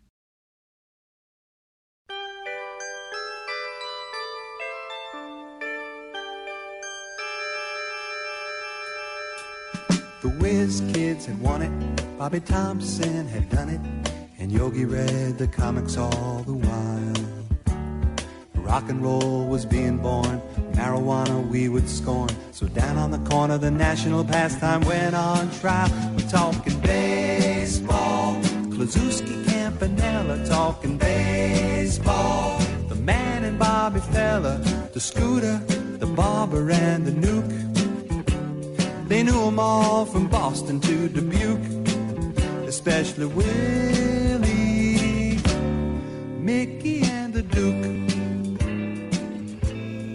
Brock Greenhalgh sitting in for the vacationing Mike Farwell today. Ian Hunter, the Blue Jay Hunter, joins us this morning for his weekly check-in, focusing on all things Blue Jays. With the All-Star game wrapping up last night, we might even chat about that as well. Welcome back to the show, Ian. Thanks for joining me today. Thank you very much for having me. Happy to have you here right in the studio. So, no Aaron Judge, no Cal Raleigh, no Vladdy Guerrero in the home run derby style ending to last night's game on the American League side, at least. What are your thoughts on that? So I'm going to say off the hop, I'm a bad baseball fan. I fell asleep. Oh no! But I watched. I was keeping up with it till about maybe the fifth or sixth. I came back and I watched the rest of it when I woke up this morning. Yeah, I don't know. Like, I think you're on one end of the spectrum or the other. I think you thought either that was the most exciting All-Star game you've ever seen, right, or it was the biggest shock to the senses. And I'm kind of, I'm leaning more into my old school roots where that just didn't look like a game at the end. I know what they were trying to do, trying to make it exciting. Yeah. It is an exhibition, so it doesn't mean anything anymore. No. But yeah, it was weird to have it end in a home run derby with players who were still in the game. Like, you couldn't just pull Aaron Judge back into the game because he was out of the game by then. It was odd. I would be interested to see what the younger demographic thinks about it. But for me personally, I just thought it was a little. It's going to take some getting used to, I think. Yeah, and I think, like, if you compare baseball All-Star game to hockey to basketball to the Pro Bowl, I think they still got something with baseball, right? It's still and the Midsummer Classic, right? Even the name, there's something to stay tuned into. I'm on the same page with you as well too. So we see Kyle Schwarber. He ends up capturing the game's most valuable player award after 3 dingers at the end there. Prior to that, it could have been a few other people. Watching the pitcher from Pittsburgh, I'm like, oh my God, like, this guy is 100 miles an hour, and I'm like, nobody is going to catch up to these pitches that he's got there. But it's a possibility. So the other thing, players back to wearing their team jerseys rather than all-star jerseys. Yes. I think I like that idea. What about you? Yeah, I'm a fan. I think they just, for a while there, it kind of felt like it was just, hey, let's put out an All-Star game jersey every year, like a cash grab. Whereas to me, again, I don't know if it's old man yelling at cloud, but when I think of All-Star games, I think of the players representing their teams, right? Not their own league. So I think collectively, from the people I saw on like X and social media and whatnot, I think they were in favor of that. I don't think there was anyone pining for the fact that they weren't wearing the AL and NL jerseys. They did wear them at the home run derby, though. But yeah, I think I much preferred them in the jersey. It's just more of a classic look. Yeah. It looks like more of an all-star game to me. Well, and I think maybe for the casual viewer, they're like, oh, all right, that guy's on the Tigers. And, that's kind of, it makes sense for people that might not be, so hyped up to watch the game, or they're sitting on the couch beside someone. Yeah, I think for the casual fan, it's easier to identify which player that is. As opposed to, they represent the AL or the NL. That might not mean a lot to a bunch of people. And again, it's an exhibition. Yep. It doesn't, remember when they used to play for home field advantage in the World Series. Right. Yeah, that made sense. Thank God they did away with that. But yeah, it's fun and to engage, I guess, more younger people. So I'm in favor of back to their own jerseys again. Has it become a little? There was one section that I had on, and they were. It was like the lead up to everything, and I think it was like the Major League Baseball Network. And here was Aaron Judge, and they were asking what he's wearing, and he's got this suit on, and where are your shoes from? And it's like the red carpet at the Oscars. Yeah. Are they kind of getting away from what it's really all about and trying to incorporate all these other aspects to it? Yeah, it is odd to kind of see a red carpet show for an all-star game. Yeah. I think they're trying to, because baseball is such a traditional sport, they're so slow to adapt to everything. Mm-hmm. The fact that we're seeing just like little sprinkles here and there, I think they're just kind of experimenting, seeing what works. I think the other leagues, like especially the NBA, is much more flashy. Like they market their players so much better than Major League Baseball does. I don't know why or how, but I think they're trying. At least MLB is trying, right? Mm-hmm. I love the fact that they're experimenting with these things. Maybe this home run derby thing to end it doesn't stick, but it's fun to try and see what happens. Yeah, and you're as you said, they may be slow to evolve, and being America's pastime, maybe there's those old school people who are like, you can't mix it up too much. We still want things to be a certain way. Yeah, I think one of the reasons why the MLB All-Star Game is so successful is because it looks most like what it is in the regular season, right? In the NBA, nobody's playing defense. No. NHL, nobody's playing defense. Nobody's watching the Pro Bowl. I'm sorry. So at least a Major League Baseball game, you're going to get best on best, and it is 1v1. So I think there was a lot of captivating matchups. Paul Skeens versus Aaron Judge, and I think The Miz faced off the young kid you mentioned earlier. He faced off against Alejandro Kirk. So a lot of intriguing matchups here and there, which you don't really see that in other leagues. No. So I think that's why MLB has a leg up on the other leagues. Yeah, people have been, they were kind of drooling, waiting for those matchups to happen last night. You know what? Let's take a quick break, but you're happy to stick around with us for a little while? Absolutely. That's awesome. If you've got a question for us or anything like that, you can give us a call as well, too. 519-570-2545, star 570 on your cell, 1-800-570-5715. We've got Ian Hunter, the Blue Jay Hunter. We want to talk more Blue Jays as well, too, so we're going to get to that. Stay with us. You're listening to the Mike Farwell Show on 570 News Radio.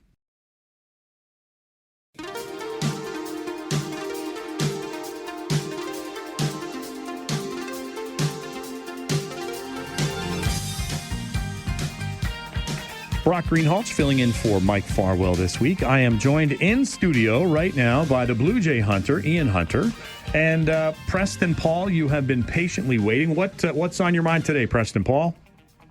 Good morning, guys. How's it going? Very well. Good. What'd you think of that All-Star game, Ian, last night? I kind of liked it. I was saying to Brock, it's kind of weird to me that they ended it in a home run derby. It's still a shock to the system, but I think, if I see it a few more times, I think I'll get over the novelty, but it was definitely different, that's for sure. Yeah, I like where they're wearing their own uniforms. Mm-hmm. Yeah, for sure. But I wanted to talk about that last Wednesday's game we were so positive on the Wednesday morning when you were in last week, and yep, we were doing really good. And Guerrero Jr. goes out there and makes 2 mental errors on the bases that cost us runs. That one going from first to second, he's already in scoring position. Mm-hmm. He tries to stretch to the third, out. The next time he plays first base, the ball's hit to first base. He knows the guy's going to step on first. He just keeps on running to second with a guy on third base instead of trying to get into a rundown and letting that run score. And I think that cost them. And then they go into Sacramento and lose 2 out of 3. So I'm thinking, boy, I hope this break gets them back on track again.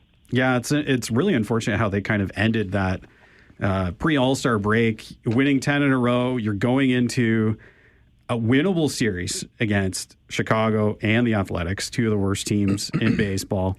And I knew this Vladdy thing would come up because he is the lightning rod of the Blue Jays, right? Yeah. Like he's a $500 million man. And we didn't really see much production from him in the first half and during that 10-game winning streak as well.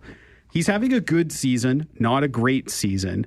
And yeah, it's funny. The Jays are in first place despite getting a lack of production from him. So just the way that the Red Sox have been surging as of late, they've won 10 games. Yeah. They're in a playoff spot. The Yankees are not far behind. I think if the Jays want any hope of winning this division, his bat has to come alive in the second half. Yeah. Because he's such a huge linchpin in this lineup. And you've had guys kind of punching above their weight, like a Ernie Clement, Nathan Lucas, role players that are putting up big numbers. You need Vlad to put up big numbers. He needs to step it up. Yeah, for sure. So, and thanks for the call too, Preston Paul. We appreciate it. So, there's 96 games in the rearview mirror. We've got 66 left to go in the shortened second half of the season. The first 10 games that the Jays get back to, though, they take on the Giants, then they take on the Yankees, then they take on the Tigers.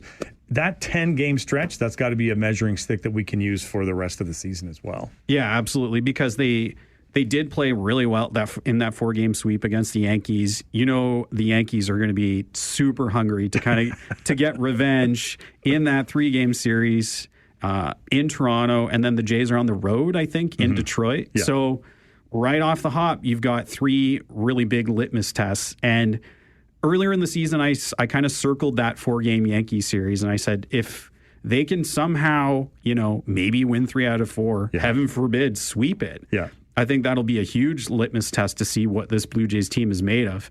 And yeah, they're getting thrown right into the fire after the break here. Well, and you mentioned too that idea that they're the walking wounded right now, right? The list that seems to continue to grow all the time. Any chance that we're going to see Dalton Varsho or Jimenez or even Santander anytime this summer? Or do we just kind of forget about them for now? I would say. So for me, Santander, I haven't heard any concrete update on him and resuming baseball activity. So in my mind, he's kind of, I'm not saying this is going to happen, but I've kind of written him off for the rest of the year. Yeah. Varsho is still rehabbing. The big key is that leg, and because he came off a rotator cuff surgery, I believe. So that's something that takes a while to rehab from. Maybe we see him in a couple weeks.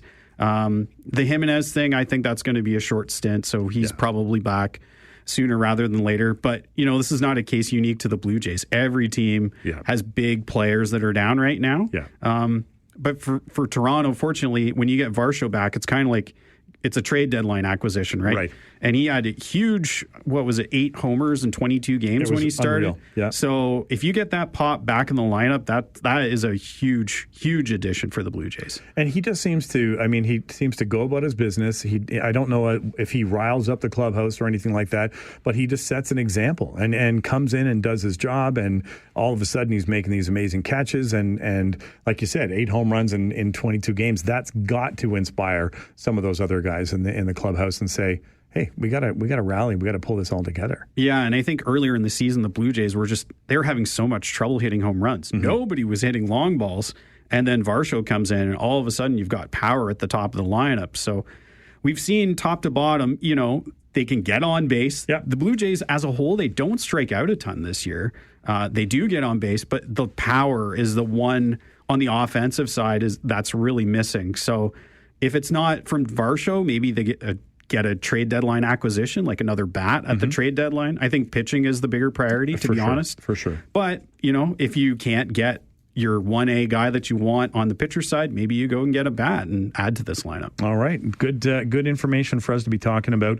We'll take another quick break. Ian's going to stick around to the bottom of the hour, which is great. Give us a call, 519-570-2545, star 570 on your cell, 1-800-570-5715. Stay with us, though. You're listening to the Mike Farwell Show on 570 News Radio.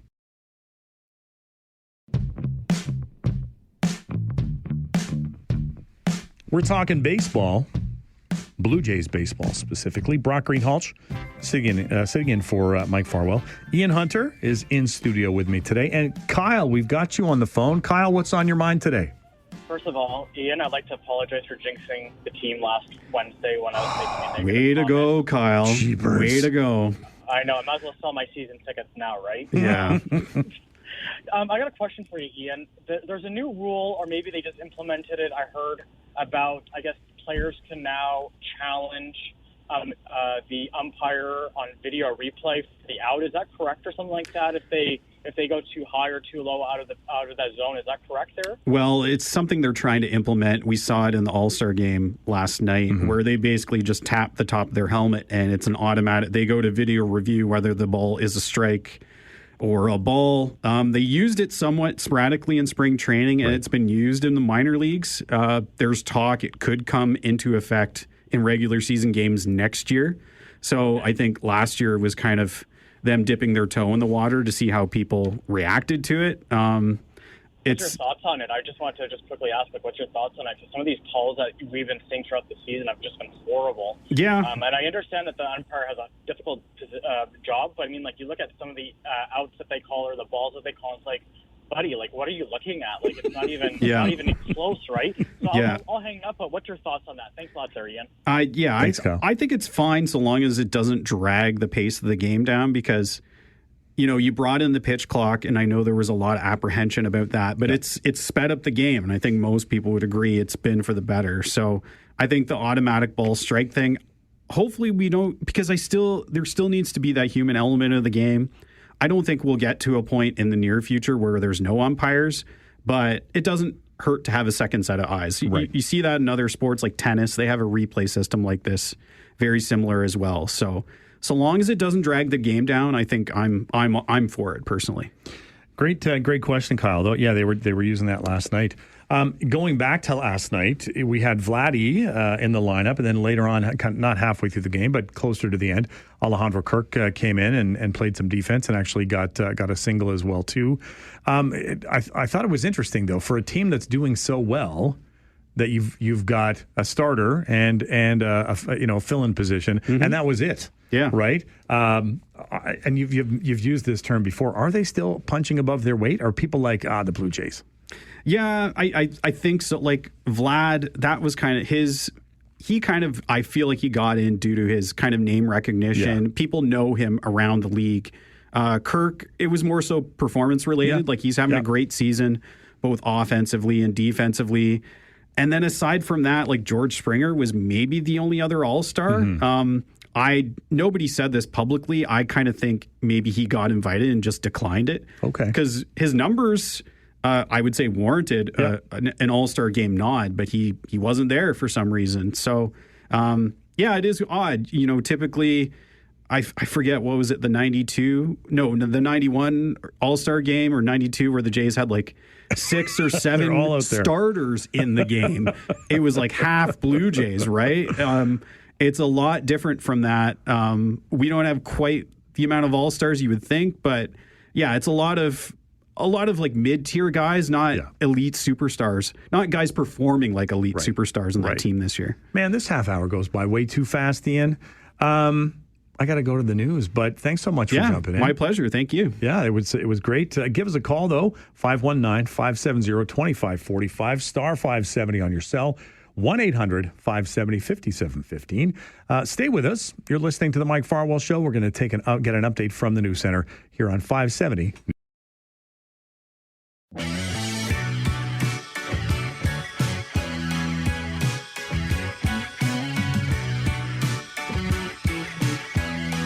Brock Greenhalgh sitting in for the vacationing Mike Farwell this week. He will be back in studio next Monday. Never fear. Rangers Reach and the Kitchener Rangers recently announced a continuation of a partnership with the Sexual Assault Support Center of Waterloo Region. $50,000 in funding has been pledged to the support center over the next 2 years. Landon Kenny is an educator with the Male Allies program with the Sexual Assault Support Center of Waterloo Region, and he joins us this morning. Thanks so much for giving us some of your time today, Landon. Hi, thank you so much for having me. No problem at all. So with the recent announcement from the Rangers Reach and Kitchener Rangers, the funding that's going to be coming in, does that kind of land at your doorstep? Are you going to be able to help manage some of those funds? So it's the managing of the funds is going to be my supervisor, I'm the executive director of the organization, but it's all going to be staying kind of within the umbrella of the Male Allies program. Perfect. Seems to be kind of the goal. When you're working with young men and boys that are in that, they're playing hockey, what kinds of issues do you need to deal with in that quote unquote hockey culture? What comes up? Absolutely. So a lot of the things that come up are conversations that focus around how for a lot of these boys, outside of like kind of a classroom context, this is the first time that they're really having these conversations. Mm-hmm. They aren't always, a lot of them don't feel super welcome to engage in these conversations. They're afraid of ridicule for not knowing all of these things already. And even within this setting, sometimes, there's a bit of fear or embarrassment of like asking these things and not already having all of these answers like they think they're supposed to. I know that you mentioned too, it's important for players to learn that it's not just like they're learning a bunch of rules to follow or these are the things you're not supposed to do. It goes deeper than that. Absolutely. One thing that has really stood out to me since I started this job a little bit over 3 years ago is that for a lot of young people, when they hear about consent and everything, it is this idea of like, this is the thing that you have to do in order to make sure that you never do anything wrong and you never hurt anybody else. And so when I present these conversations to them and I bring it to them and they come away with this realization of like, this is also a tool for me. This is how I can keep myself safe. This is how I can keep myself comfortable. It really highlights that for a lot of them, their well-being can kind of be put aside sometimes from all of the pressure that they're kind of under in that role. What sort of feedback do you get from coaches or from parents when they've gone through the programming? So I think we've gotten really great feedback, particularly from the coaches. All the coaches that I've worked with so far through particularly our Leading by Example youth program, which is what this Rangers Reach money has been funding, has been very positive in the idea of how actively engaged and participatory the programming is. They like the kind of continued conversations that they see coming out of it in the change rooms and on the ice, right? We've gotten a lot of feedback from coaches about how these conversations kind of continue naturally after the training. Sometimes it isn't even the coaches that have to bring it up. The boys will start, kind of checking themselves. They'll start talking about it. They'll start being like, don't you remember all that stuff we learned?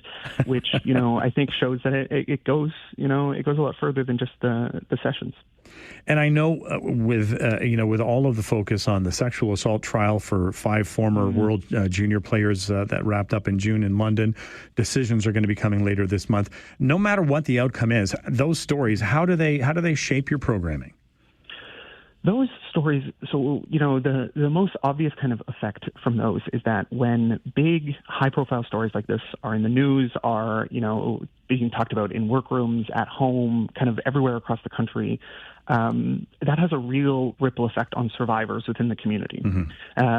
You hear people that talking about it either in support or, saying things that maybe you wish they hadn't said. And so oftentimes a lot of survivors feel quite isolated when stories like this come out.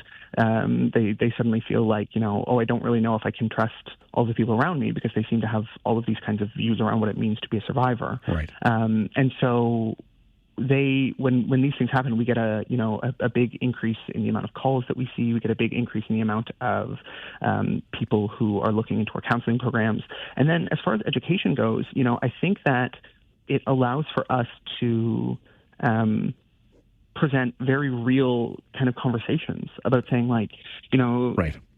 These are things that happen, and like, this is why it's important to not only ensure that we ourselves are practicing consent and being safe and doing these things to, you know, keep ourselves and our own relationships healthy, but additionally that we are sending the message out to the people around us that we are a safe person to come to. Right.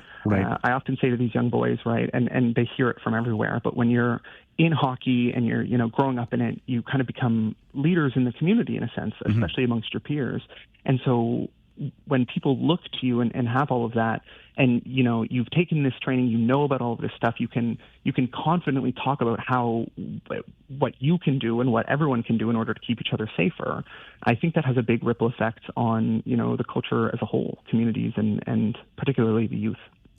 When you do your programming, is it cyclical? Is it on a yearly basis? How often are you working with the youth? So with the youth, I'll work with them when right now we're actually looking for, you know, any kind of youth hockey teams within the region to reach out to with any interest in the training. We have a lot of availability. We're actually using some of this funding to hopefully fund another educator role to start taking on some more of those workshops so that we can bring this to more teams. It doesn't have to be annually. Right. We have the funding for it if teams do wish to do so annually, but also, you know, we're looking for trying to get the message out to teams across the region that if this is something they are interested in, we're happy to try and work with them to provide the training as much as possible, because we really believe in it. Well, we can help spread the word as well too. Landon, thanks so much for giving us some of your time today, and thank you. And all the best as you're moving forward. And again, thanks for being a part of it today. Appreciate it. Have a great day. You too. We'll keep the conversation going as well too. That was Landon Kenny, educator with the Male Allies Program with the Sexual Assault Support Center of Waterloo Region. Give us a call, 519-570-2545, star 570 on your cell, 1-800-570-5715. Stay with us. We'll take a quick break. You're listening to The Mike Farwell Show on 570 News Radio. I often say to these young boys, when you're in hockey and you're, you know, growing up in it, you kind of become leaders in the community in a sense, especially amongst your peers. And so when people look to you and have all of that, and you've taken this training, you know about all of this stuff, you can confidently talk about what you can do and what everyone can do in order to keep each other safer. I think that has a big ripple effect on, you know, the culture as a whole, communities, and particularly the youth. That was Landon Kenny. He is an educator with the Male Allies Program with the Sexual Assault Support Center of Waterloo Region. He joined us this morning. Rangers Reach, along with the Kitchener Rangers, recently announced a continuation of their partnership with the Sexual Assault Support Center. Easy for me to say. $50,000 in funding was pledged as well too to go over the next 2 years. So Landon and I were talking about education programs that are available, and he mentioned the fact that they're looking for teams that would like to take part in the programming as well. So make sure that you get a chance to check that out if that's what you're looking for as well too. We're coming up. We've got about 15 minutes left before it is your chance to hop on here and tell us what you're thinking. I keep coming back to this idea of what goes on with Chat GPT, and it's weird. I asked it who I am, and it's put up some pictures of me. Says that I'm an author and educator from Chatham, Kent, Ontario, now based in Kitchener. Highlights of my background. Wow. I've committed my career to preserving and teaching the legacy of a pioneering black baseball team from my hometown. Wow. That's powerful. That's scary, though. I mean, all it did was go through the internet, and it went through it. It combed it with a fine-tooth comb and came up with who I am.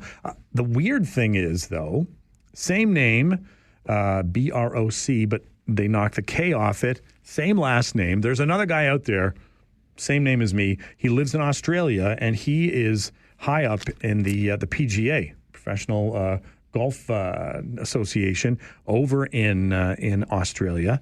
He reached out to me to be friends on Facebook, I think it was. And I said, sure. So maybe one day we'll meet. Maybe he's my doppelganger. Strange. That's kind of where we're at right now. If you are looking at ChatGPT.com, yeah, it's a bit of a rabbit hole. I'm going to click off that right now. All right. Don't want to be going down that rabbit hole. If we take a look at the next couple of days, lots of other great things to talk about through Thursday, through Friday as well too. And I'm really enjoying my time here. So, like I said, not just hoping, I will be coming back in August to do another week. But tomorrow, we're going to talk with Dr. Allison Young around 9:30 tomorrow morning to talk about cell phones and kids. We'll also be looking at a new mobile food hamper program going on down in Cambridge by the 519 Community Collective. Always doing great work, that organization. Afro Vibes Festival is coming up as well, too. We're going to be talking with the founder of Afro Vibes. The flip side happens tomorrow at 11:30. We're hoping, fingers crossed, we're going to talk to someone connected to the GOJHL and all of the folks from there that are landing themselves spots in the NHL. At the end of the day tomorrow. So what's going to happen is this. Flip side is going to happen at 11:30 tomorrow. Then 12 o'clock is going to be Talkback. But I've taken a half hour away from Talkback. My apologies. I booked this before I realized that it was already spoken for. But I'm going to give him his time, going to give him his due. Brian Burke is going to join us tomorrow at 12:30. He is connected to the Center for Family Business and going to be talking about a golf tournament that's coming up where you can only use a 7-iron. Sounds like my kind of a golf tournament. On Friday, Krista Strauss, local author, is going to join us to talk about her new book.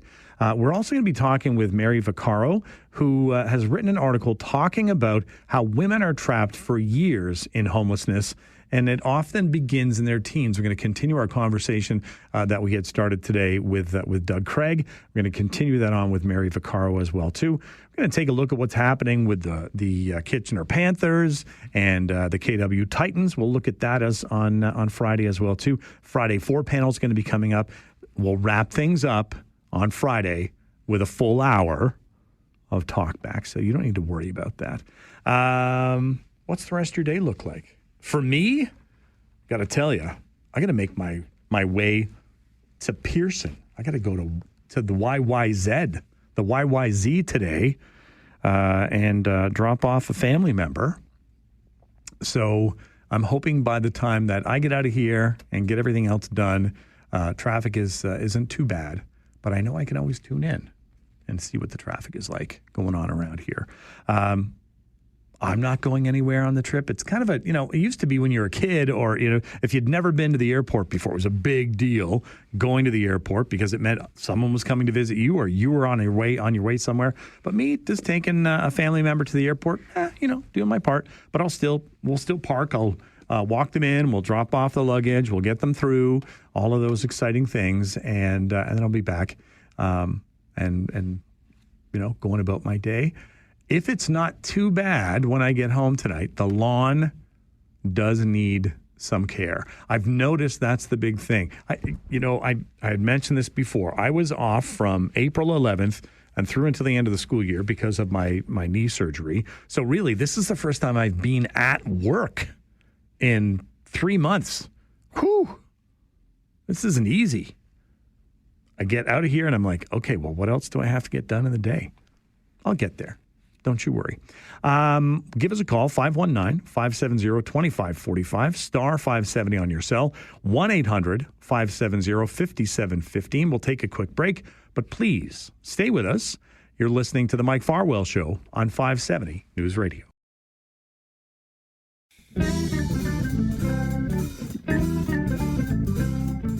We've got a few minutes before the noon news. Dave, what's on your mind today, Dave? Just a very quick comment for you to look seriously into what my next-door neighbor of my nephew's has in cutting the lawn. Yes. He has a battery-operated programmable lawn cutter. Ooh. Automatically does it, and it has different programs for different cuts and different styles. It's the cat's meow. Don't ask me about how much it costs or anything like that, but it really, really does the job. I think, you know what, Dave? You've sold one to me, and I don't care what the price is. I got to go. I mean, I've got two adult children at home, but it's like, man, like they're busier than I am and never home, but I like that. Thanks for the call, though, Dave. Battery-operated programmable lawn cutter. It's either that or buy a couple of goats, maybe put them on the lawn. I don't know. We'll see. I should get it done, though. You know, you're always trying to keep up with the Joneses. You don't want to let anybody down in the neighborhood. So that's something else that I need to think about. We got a few minutes. We did this yesterday. We're going to do it again today. Why not? Let's take a look at your horoscope today. I like I'm getting these ones from the Chicago Sun-Times. Moon alert, it says right at the top. There are no restrictions to shopping or important decisions today. The moon is in Aries. I don't know if that's applicable to everybody, but apparently, if it is, no restrictions on shopping. I guess I can go buy myself that lawn cutter. Important decisions. Also, I'm just going to make them. Who's going to stop me? If it was your birthday today, happy birthday.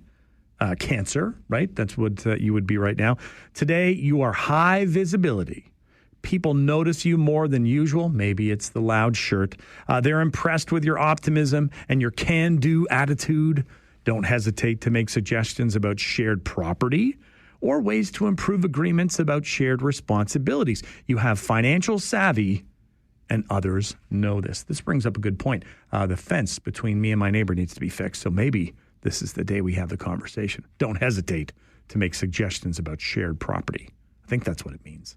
If you are a Scorpio, financial or practical help for your job or your personal life can benefit you today. In turn, you might use this assistance to improve your own home life or help a family member. Meanwhile, romance is passionate if you're a Scorpio. Capricorn, discussion with a female family member will be powerful today. Either you or someone else wants to make home improvements, perhaps redecorating or solidifying your home base in some way. Be ready to accept help and suggestions from a partner or close friend. Okay, that's if you're a Capricorn. Let's do one more. It says right here, actually, if today is your birthday, you share your birthday with a drummer from the Police, Stuart Copeland, born back in 1952. You have an amazing imagination. You are also friendly, enthusiastic, empathetic towards others. This is a year for change. So that Leah, remember we mentioned with way back at 9 o'clock this morning, we were talking with Steve Rupp, lead singer of Something's Always Flying is Leah, and today is her birthday. This is a year of change, Leah, which will bring you increased freedom. You need to stay flexible, let go of things that are holding you back, seek out new opportunities, and be ready to act fast. Expect to travel. Lots of gigs coming your way, Leah, I guess. Okay, we got time for one more. All right, just one more. Gemini, your people skills are hot today.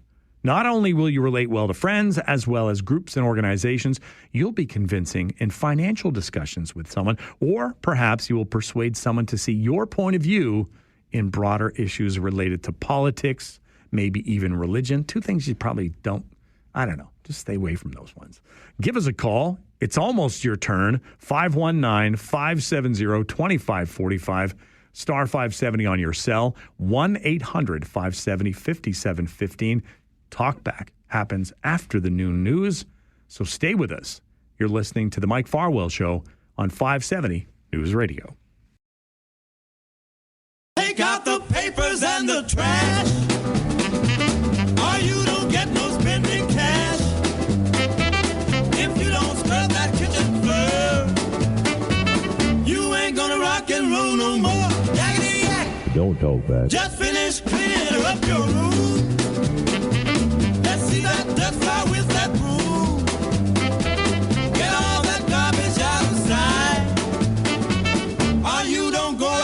Friday night, yakety yak. Don't talk back. It's your shot. Your chance. Give us a call. 519-570-2545. Star 570 on your cell. 1-800-570-5715. Brock Greenhalgh sitting in for the vacationing Mike Farwell.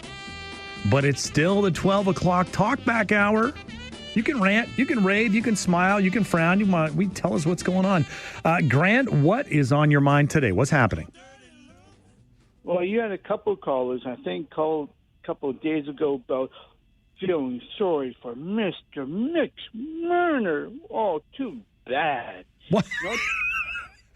Well, that might have been before my time, but go ahead. Let's hear what's happening. Mitch Marner, he's a Vegas Golden Knight, man. He's all excited. If I'm the manager of the Leafs, I'm going to drive him physically to a Tim Hortons and say, this is your job for good. You will never be ever to work in the NHL. Wow, Grant.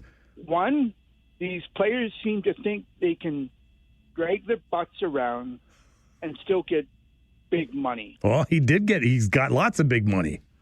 Then they should never, if the managers were smart enough to eliminate all, and I can guarantee you, if you did that, all of these players would produce nonstop. You got to encourage them a little bit more. Well, of course, like they're making tons of money, and do you get to decide on your job where you're working right now? Oh, you know what? I'm going to sit on my butt and do nothing all day.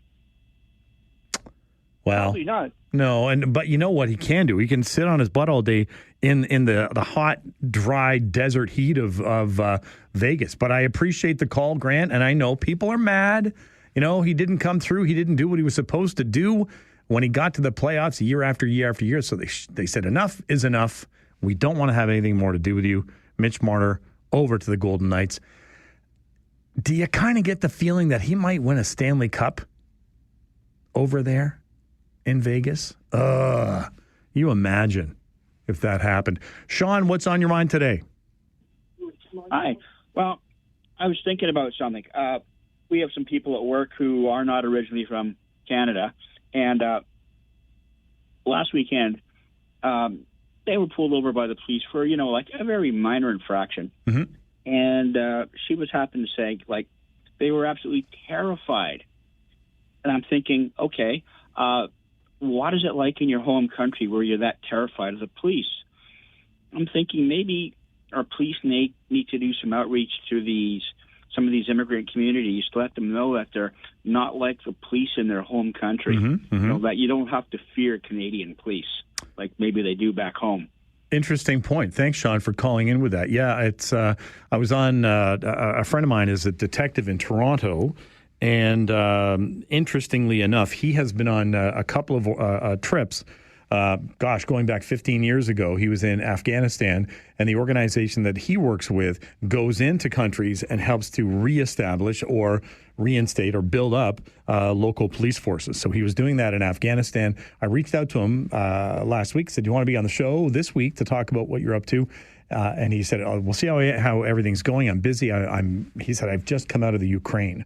So again, similar story. But that idea of, but who knows, right? Who knows what what people's experiences have been, and it may be that that it just was not a good scene in their old country, and they're worried the same thing is going to happen here. But you're right. Reach out. Those are the kinds of things that outreach program might make some sense. Jody, what's on your mind today? Not much. I'm a little disappointed in Mark Carney giving us low-income people less money than what we were getting. I just found out recently. And I think they should help low-income people more than they're helping them because, we have lives too. And Absolutely. I think we work harder than what we're given credit for. Well, and that's an important point to make too, Jody. Thanks for making that point. And we talked a bit about that earlier today. If someone happens to be on ODSP and they might get $1,200 a month, Nobody. There's no place that you can rent and have money left over and have money for food. There's that. They should give us more money and resources than what we're getting because, like we're getting forgotten. We're the ones suffering the most out of this. Well, and I appreciate that phone call, Jody, and thanks so much for that. I know some people are going to say, well, that they should be working. Well, put yourself in their shoes. Do you know what their experience is? Do you know what it's like to be them? No, that's a very critical lens to look at the other people, right? And if you're looking down on other people, the only time that should be happening is if you're going to help them up. Give us a call, 519-570-2545, star 570 on your cell as well. You can reach us toll-free 1-800-570-5715. It is the Talkback Hour. It's up to you. We've talked hockey. We have talked, helping out people in need. Prior to the break, we were talking about electric lawnmowers. We'll talk about anything. Give us a call. We'll take a quick break, but stay with us. You're listening to the Mike Farwell Show on 570 News Radio.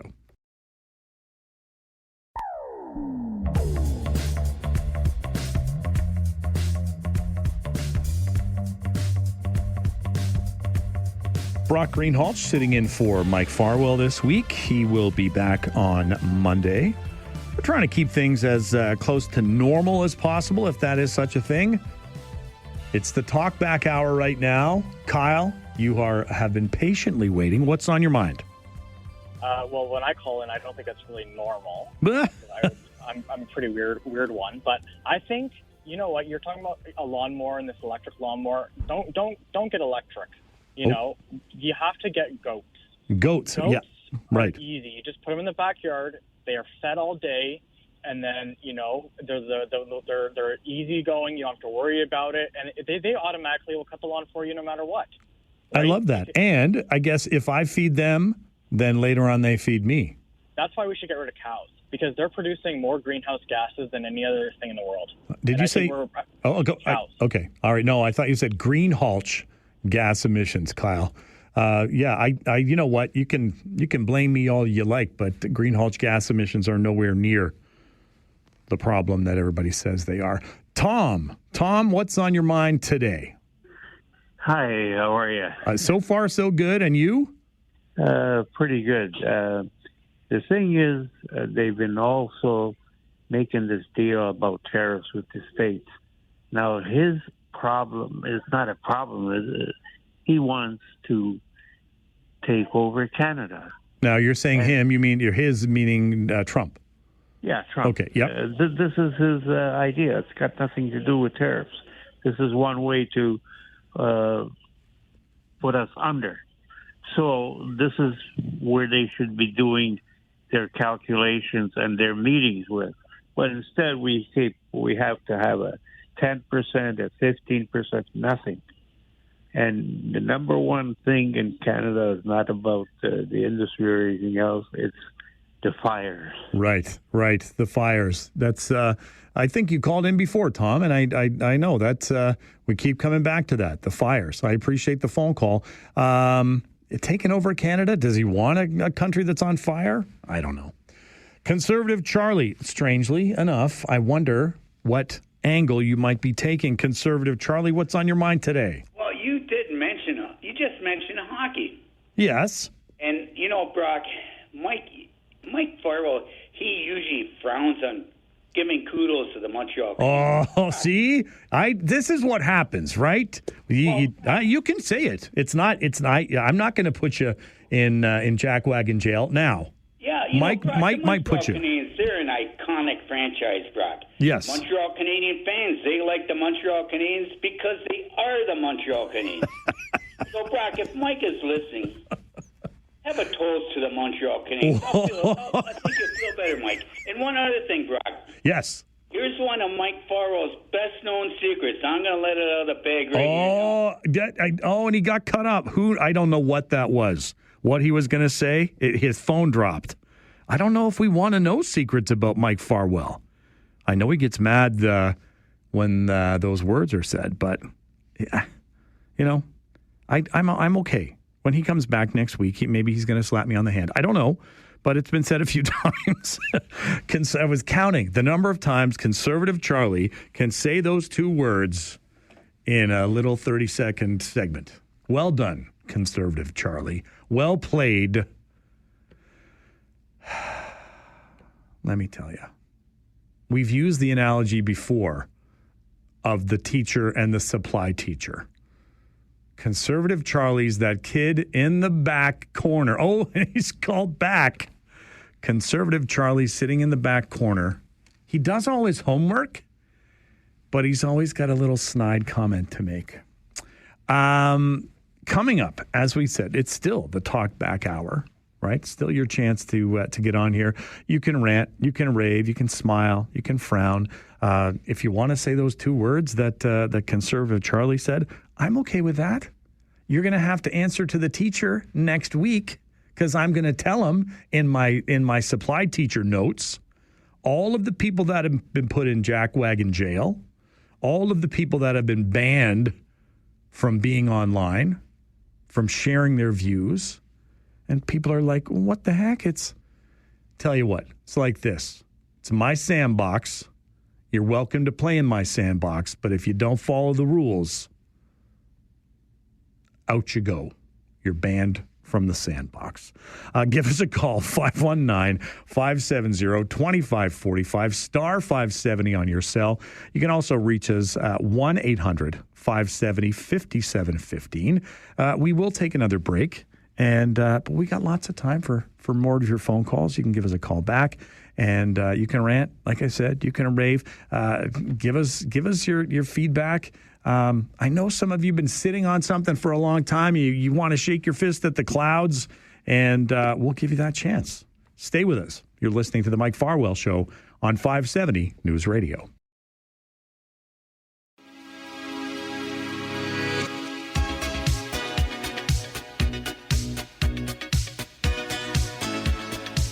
Brock Greenhalgh filling in for Mike Farwell. It is the Talkback Hour. You've still got 35 minutes. You can give us a call, 519-570-2545, star 570 on your cellular device, 1-800-570-5715. I am hesitant, and I've got my finger hovered over the dump button.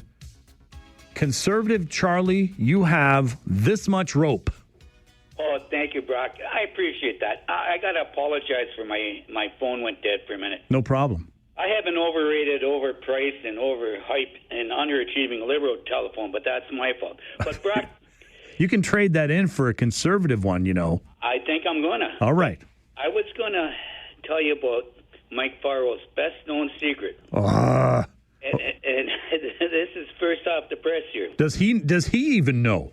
I think he does. He has Guy Lafleur printed bed sheets and pillowcases. Now, he doesn't want people to know that, but... Wow. So now, and you know what? The problem is the pillowcase doesn't match because it's when he was with the Nordique. Yeah. I think that makes it even worse. I think he likes them too. Thanks, Conservative Charlie. You're not in jackwagon jail. We'll take you out of there.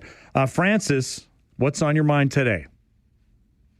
I'd like to make a comment. We talk about the tariffs. Yes. Well, we've had tariffs on us for many years. When you figure out how much our dollar is compared to the U.S. Yes. So there's 30% minimum, basically. So that doesn't seem to work. So what would happen if we just didn't send them anything? We won't tell them for how long, but the problem is perish with the farmers. Their stuff is perishable. So let's bring the prices down here in Canada instead of trying to make up the difference, stocking it to us here in Canada and sell the stuff at a cheaper rate. Right. We would buy more and just forget about sending anything to the States, say, for 3-4 days. Nothing goes across the border. Guess who would start sneezing about all the money that they're making? And I have to say God bless because I always say it to Mike. There you go. I appreciate that, Francis. And yeah, I mean, the idea is, and the thing that always gets me is Mr. Trump down south, he always uses like the 2-week rule. Okay, we're going to get to that in 2 weeks. We're going to be doing that in 2 weeks. That's a fortnight. Am I right? And I don't know if he forgets. Maybe he forgets what he said. Andre, I have 30 seconds for you. I'm going to let you come on. You got 30 seconds, Andre. What's on your mind today? Hello. Oh, hello, Andre. How are you? I'm doing awesome. Good. Just like you. Aw, man. Thanks so much. I know. You're trying not to behave. Eh? Well, you know, it's when I was a kid, my mom would always say, behave. And I would say, I'm being have.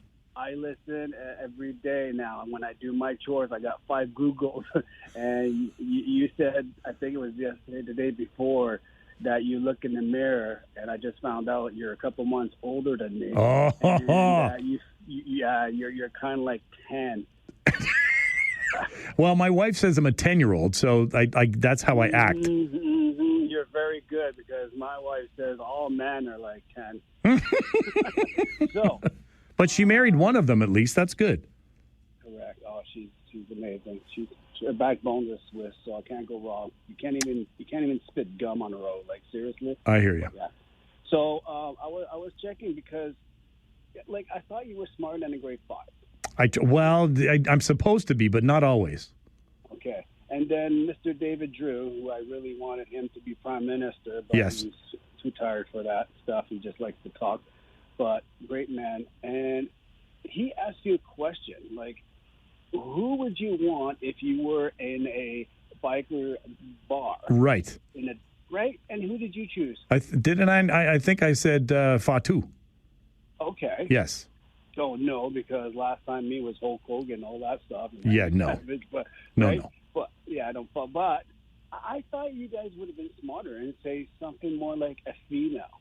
Oh, well, that's the thing. We're not smart. I got to cut you off, though, Andre, because the 12:30 news is coming on. But what a great, I never even thought about that because, I mean, boys, we're dumb. Give us a call, 519-570-2545, star 570 on your cell, 1-800-570-5715. Let's get an update from the news department. And stay with us. You're listening to the Mike Farwell Show on 570 News Radio.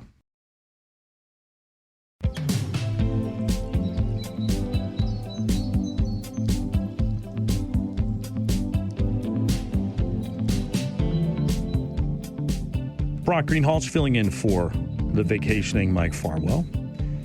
Taking a look at the next couple of days. Tomorrow night, Kitchener Panthers at home taking on my hometown Chatham-Kent Barnstormers. Might have to go to that game and, just won't know where to sit. It's the hometown versus the now town. I've been in the now town for 30 years, so more than the time that I spent in Chatham-Kent. But, where you're born is kind of important. Also, tomorrow night, if you need to get out of the house, movies in the park over at Waterloo Park Band Shell on the west side. Bring a blanket, head to the park. Free movie night. Don't know what's on yet. I'll have to figure that part out. Does it even say what's going on here? No. I'll have to do some tracking down and find out. Greg, what is on your mind today? Hi, Brock. Just 3 quick things. Yes. Just wondered if you tried McCartney tickets again, and if that pre-sale was over and there was anything more open, or nothing yet. It opens up again, I think, tomorrow. So it's kind of on hold right now. Okay, a bit of a delay. Okay. Yeah. There was that, and then one slight correction to a statement you made yesterday. Yesterday you were talking about the most boring day in sports. Well, that's actually today. It was the day after. The day after, because now you got nothing. Professional sports and. Yeah, and then there's just absolutely nothing unless you want to watch poker or darts or something like that. I don't know what they're going to be putting paint dry. I could watch paint dry. Yeah. Yeah, or something, some kind of replay of something. There you go. So that's second one, and second or last. You're still doing an all request Friday? I will do an all request Friday and we'll cue it up. We'll get the music and you fire away. Have you got something in mind already? I was going to say, normally I message Mike or email Mike, but that won't work, so I was wondering what the alternative there was. But if you're ready to take a tune right now. You go. I got a pen and paper right here. Okay, one of my favorite songs you never hear on the radio by a great Canadian band, Prism, Yes. is title cut from their second album, See Forever Eyes. See Forever Eyes. All right, we are on it. Okay, and if you could just make it near the end of the show, because I do delivery work, I'm not always in the truck, so... All right, we'll put that near the end of the show. Thanks so much, Greg. Between 12:30 and 1, I'll get ready to rock to it. All right, I appreciate the phone call. All right, good for now. All Thanks. right, take care. Bye-bye. Yeah, we'll do that tomorrow. Friday. Tomorrow's only Thursday, right? If you've got a song that you want us to queue up, couple of things you can do. You can call in. You can give your request to Devin, and we'll start to stack some music up there. I like that. See Forever Eyes by Prism. Okay, I'm gonna have to check that one out as well too. And Greg was asking about the Paul McCartney tickets. I'm going to do another. It's interesting. As soon as you do a search on something, guess what keeps coming up on my Facebook? Oh, here's some tickets. No, I don't want to do StubHub because I know those aren't the legit ones. Paul McCartney. Here we go. Tickets Friday, November the 21st. Tickets are now on sale. Okay. I'm joining the lobby, the waiting room, the queue. Dun, dun, dun, dun, dun. Let's see what happens here. Greg, you got me checking things out. Hopefully, this is a better deal than yesterday. Remember yesterday we were talking about it was the pre-sale. And by the time I got on to take a look at the tickets, everything was gone. Anything that you wanted to was on the resale sites. And the cheapest we could find yesterday was $975 for one ticket. So no, I know he's Sir Paul McCartney. He is one of two surviving Beatles, but that's a lot of coin.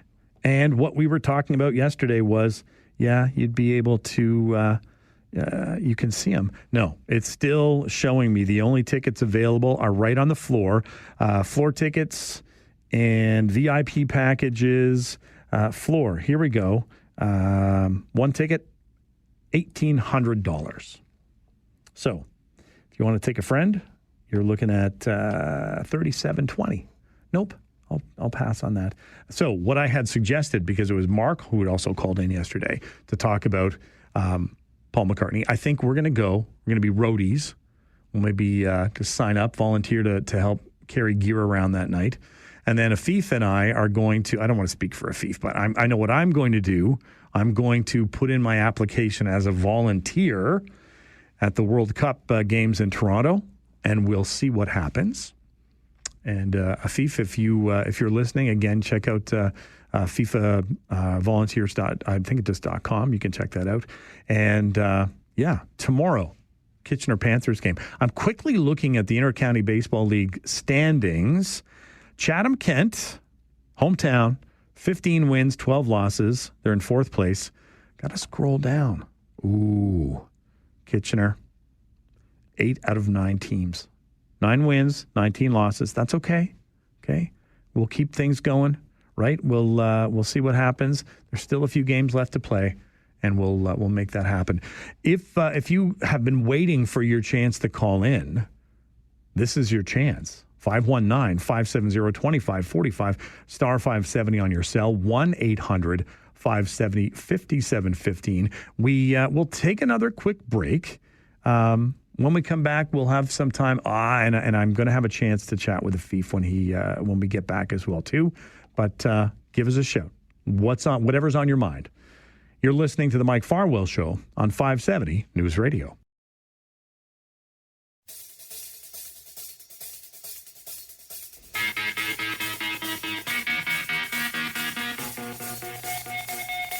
Brock Greenhalgh filling in for Mike Farwell this week.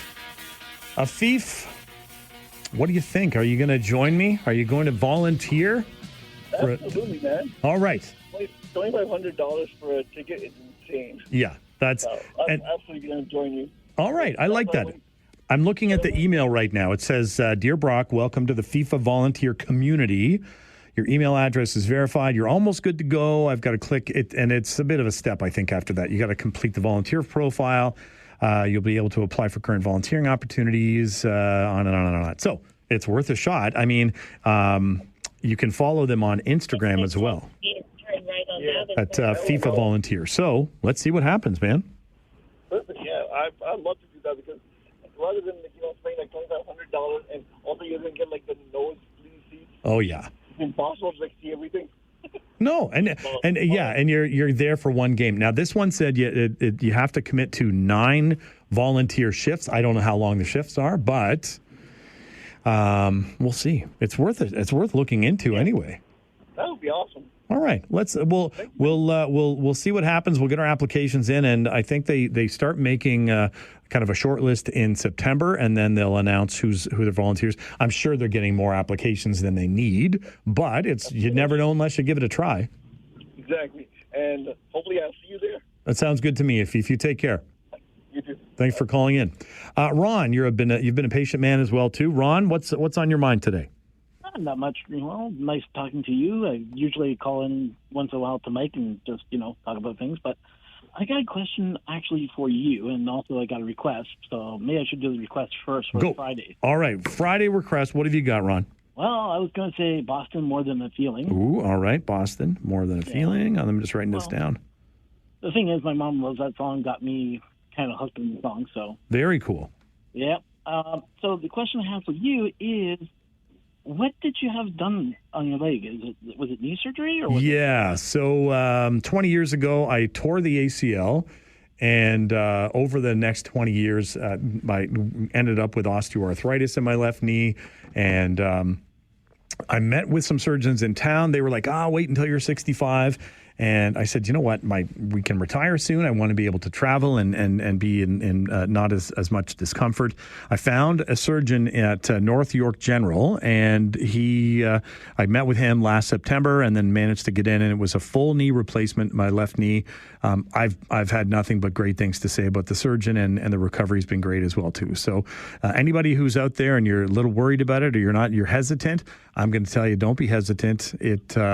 The recovery is long. I mean, I'm 3 months into it right now, but he had said it's really a 6 month to a year recovery. The interesting thing, he said, you'll get to the day where you wake up and you don't think about your knee, and then you're good. So that would be nice. Because I got arthritis in both my knees. And I was told at the age of 35 they need to do a knee replacement. Yeah. But because I'm too active, they can't do it until I'm 55. There you go. Yeah, and that's for me. He was saying, well, wait till you're 65, and then I'm just turned 56. So I'm like, I'd love to get it done, and I've been able to get back to swimming and biking, and I used to jog way back when, but he said no to that, just too much impact. But cycling and recumbent bike, that sort of stuff, has been great. Oh, that's great to hear, because I'm looking forward to getting it done, because I can't take it anymore. I hear you. Snap. Yeah. I can't even stand up half the time. No. And you're making old man noises, and you're not an old man, Ron. No, I'm not. I'm 50. I'm just turning 50 now, so. Well, happy 50th birthday. Go get a new knee for your birthday. Well, but I'm 50. I'm close to 50 now. All right. Get a new knee for your 50th birthday. Hopefully. All right. Thanks so much, Ron. It is a long recovery, as I said, but it's been a great recovery. I have no complaints at all, and it's made a difference in the fact that where I would be in pain all the time, there's a bit of an ache sometimes. By the end of the day, the ankle's a little bit swollen, but and I know the days that I've done too much, and I just have to be smart about it. Right? So those are the kinds of things you keep an eye on as you're going along. So lots of things to check off the bucket list here. I'm going to be volunteering with the FIF. We're going to go and work at the FIFA at the World Cup and not be paying $2,500 for tickets. I've got to find some local music. We talked about that way back at 9 o'clock this morning with Steve Rupp. So there's the band Mojo Cola he had mentioned. I bet their tickets aren't $1,000 right now. So chances are I can get in on the ground floor and some support some local artists as well too. Give us a call, 519-570-2545, star 570 on your cell. You can also call us toll free, 1-800-570-5715. We've got a few more minutes left to take a few more calls. We'll take a break in a minute or so, but let's see what you've got to say. And the one and only, if this is true, the one and only David Schooley is on the line. What's up, David Schooley? Hello, David. David, are you there? Yep. Hey, I am here. You're on the air, David. What can I do for you today? Brock, I heard you talking about the Panthers. Yes. And Chatham. I know. I'm torn. Okay, so here's what you do. There's lots of season left. Yes. Right? Have you been out to a Panthers game yet? I have been out to a Panthers game. I haven't made it to my hometown, but have been out to a Panthers game already. So check that off the list. This season? Yes. And it was earlier in the year. And I was going to say what I love about what's happening is the family aspect. That it's you need to get younger people out to the stadium, and that's happening. And it's nice to see you've got an amazing product to put on the field. The uniforms look awesome, and it's kind of like it's a rebirth.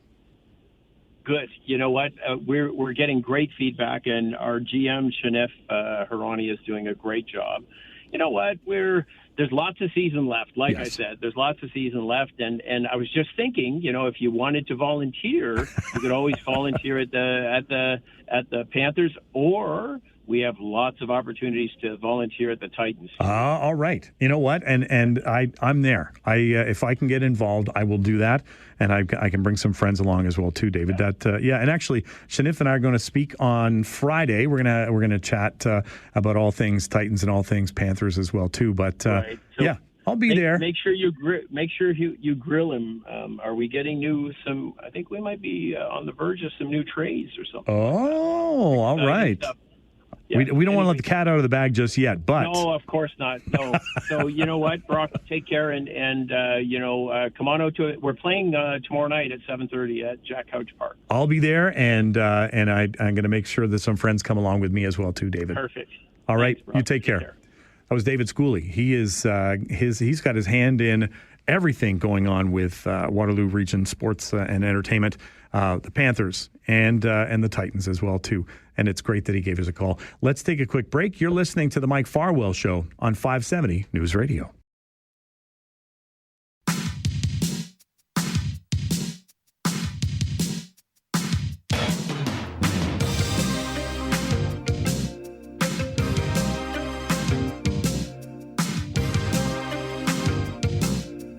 Brock Greenhalgh sitting in for Mike Farwell this week. Just had a lovely chat with David Schooley. Kitchener Panthers home game tomorrow night, 7:30. Here's the deal. I'm going to go, and I will cheer for the Panthers. I'll quietly cheer. No one will know if anything good happens when the Chatham-Kent Barnstormers are making, any sort of play. But got to support the team that I'm with now. All right. When it comes to the rest of the season, we've got this is the last home game for the Panthers before the All-Star game on Sunday, the 20th. That's the IBL rather, All-Star game on the 20th. We've got another away game, the 19th, the 25th. Some home games, the 27th and 31st of July. 3 more home games in August, 3rd of August, the 7th and the 17th. So lots of baseball left to play, lots of baseball left to go and see over at Jack Couch Park. And I'm in need of a new ball cap. I have an older, it's a fitted cap, a fitted Panthers cap. The problem is it's seen better days. So I'm going to go on the shop and I'm going to do some shopping when I get there. I really do like these new jerseys, the black and with the lighter sleeves. I also like the full lighter shirt as well too. Always loved the Canada Day red Panthers hat that's there. So I'll break open the piggy bank and bring my cash with me tomorrow. And who's going to join me? Anybody going to make their way over to the Panthers game? I'll give you a piece of advice. If you've never been to a game, you think, oh, there's all this parking right here beside the fence. Don't park your vehicle there. That's where the foul balls go. Don't ask me how I learned that. All right? But that's how you can spend a lovely evening. Tomorrow night, 7:30, get there early. You can have a pop. You can have a hot dog. You can, if you're so inclined, if it was like a couple of years ago, if they hit a foul ball or a home run, if you go and track it down, you can take it back to the concession stand, and I think you get a treat. That's what was happening a couple of years ago. But when my kids were a little bit younger, I was never chasing down any fly balls. Not since I was 10 years old. And that's a while ago. Thanks for hanging out with me today. Let's do it again tomorrow. As Mike would say it, be kind, everyone. Have a great day. You've been listening to The Mike Farwell Show on 570 News Radio.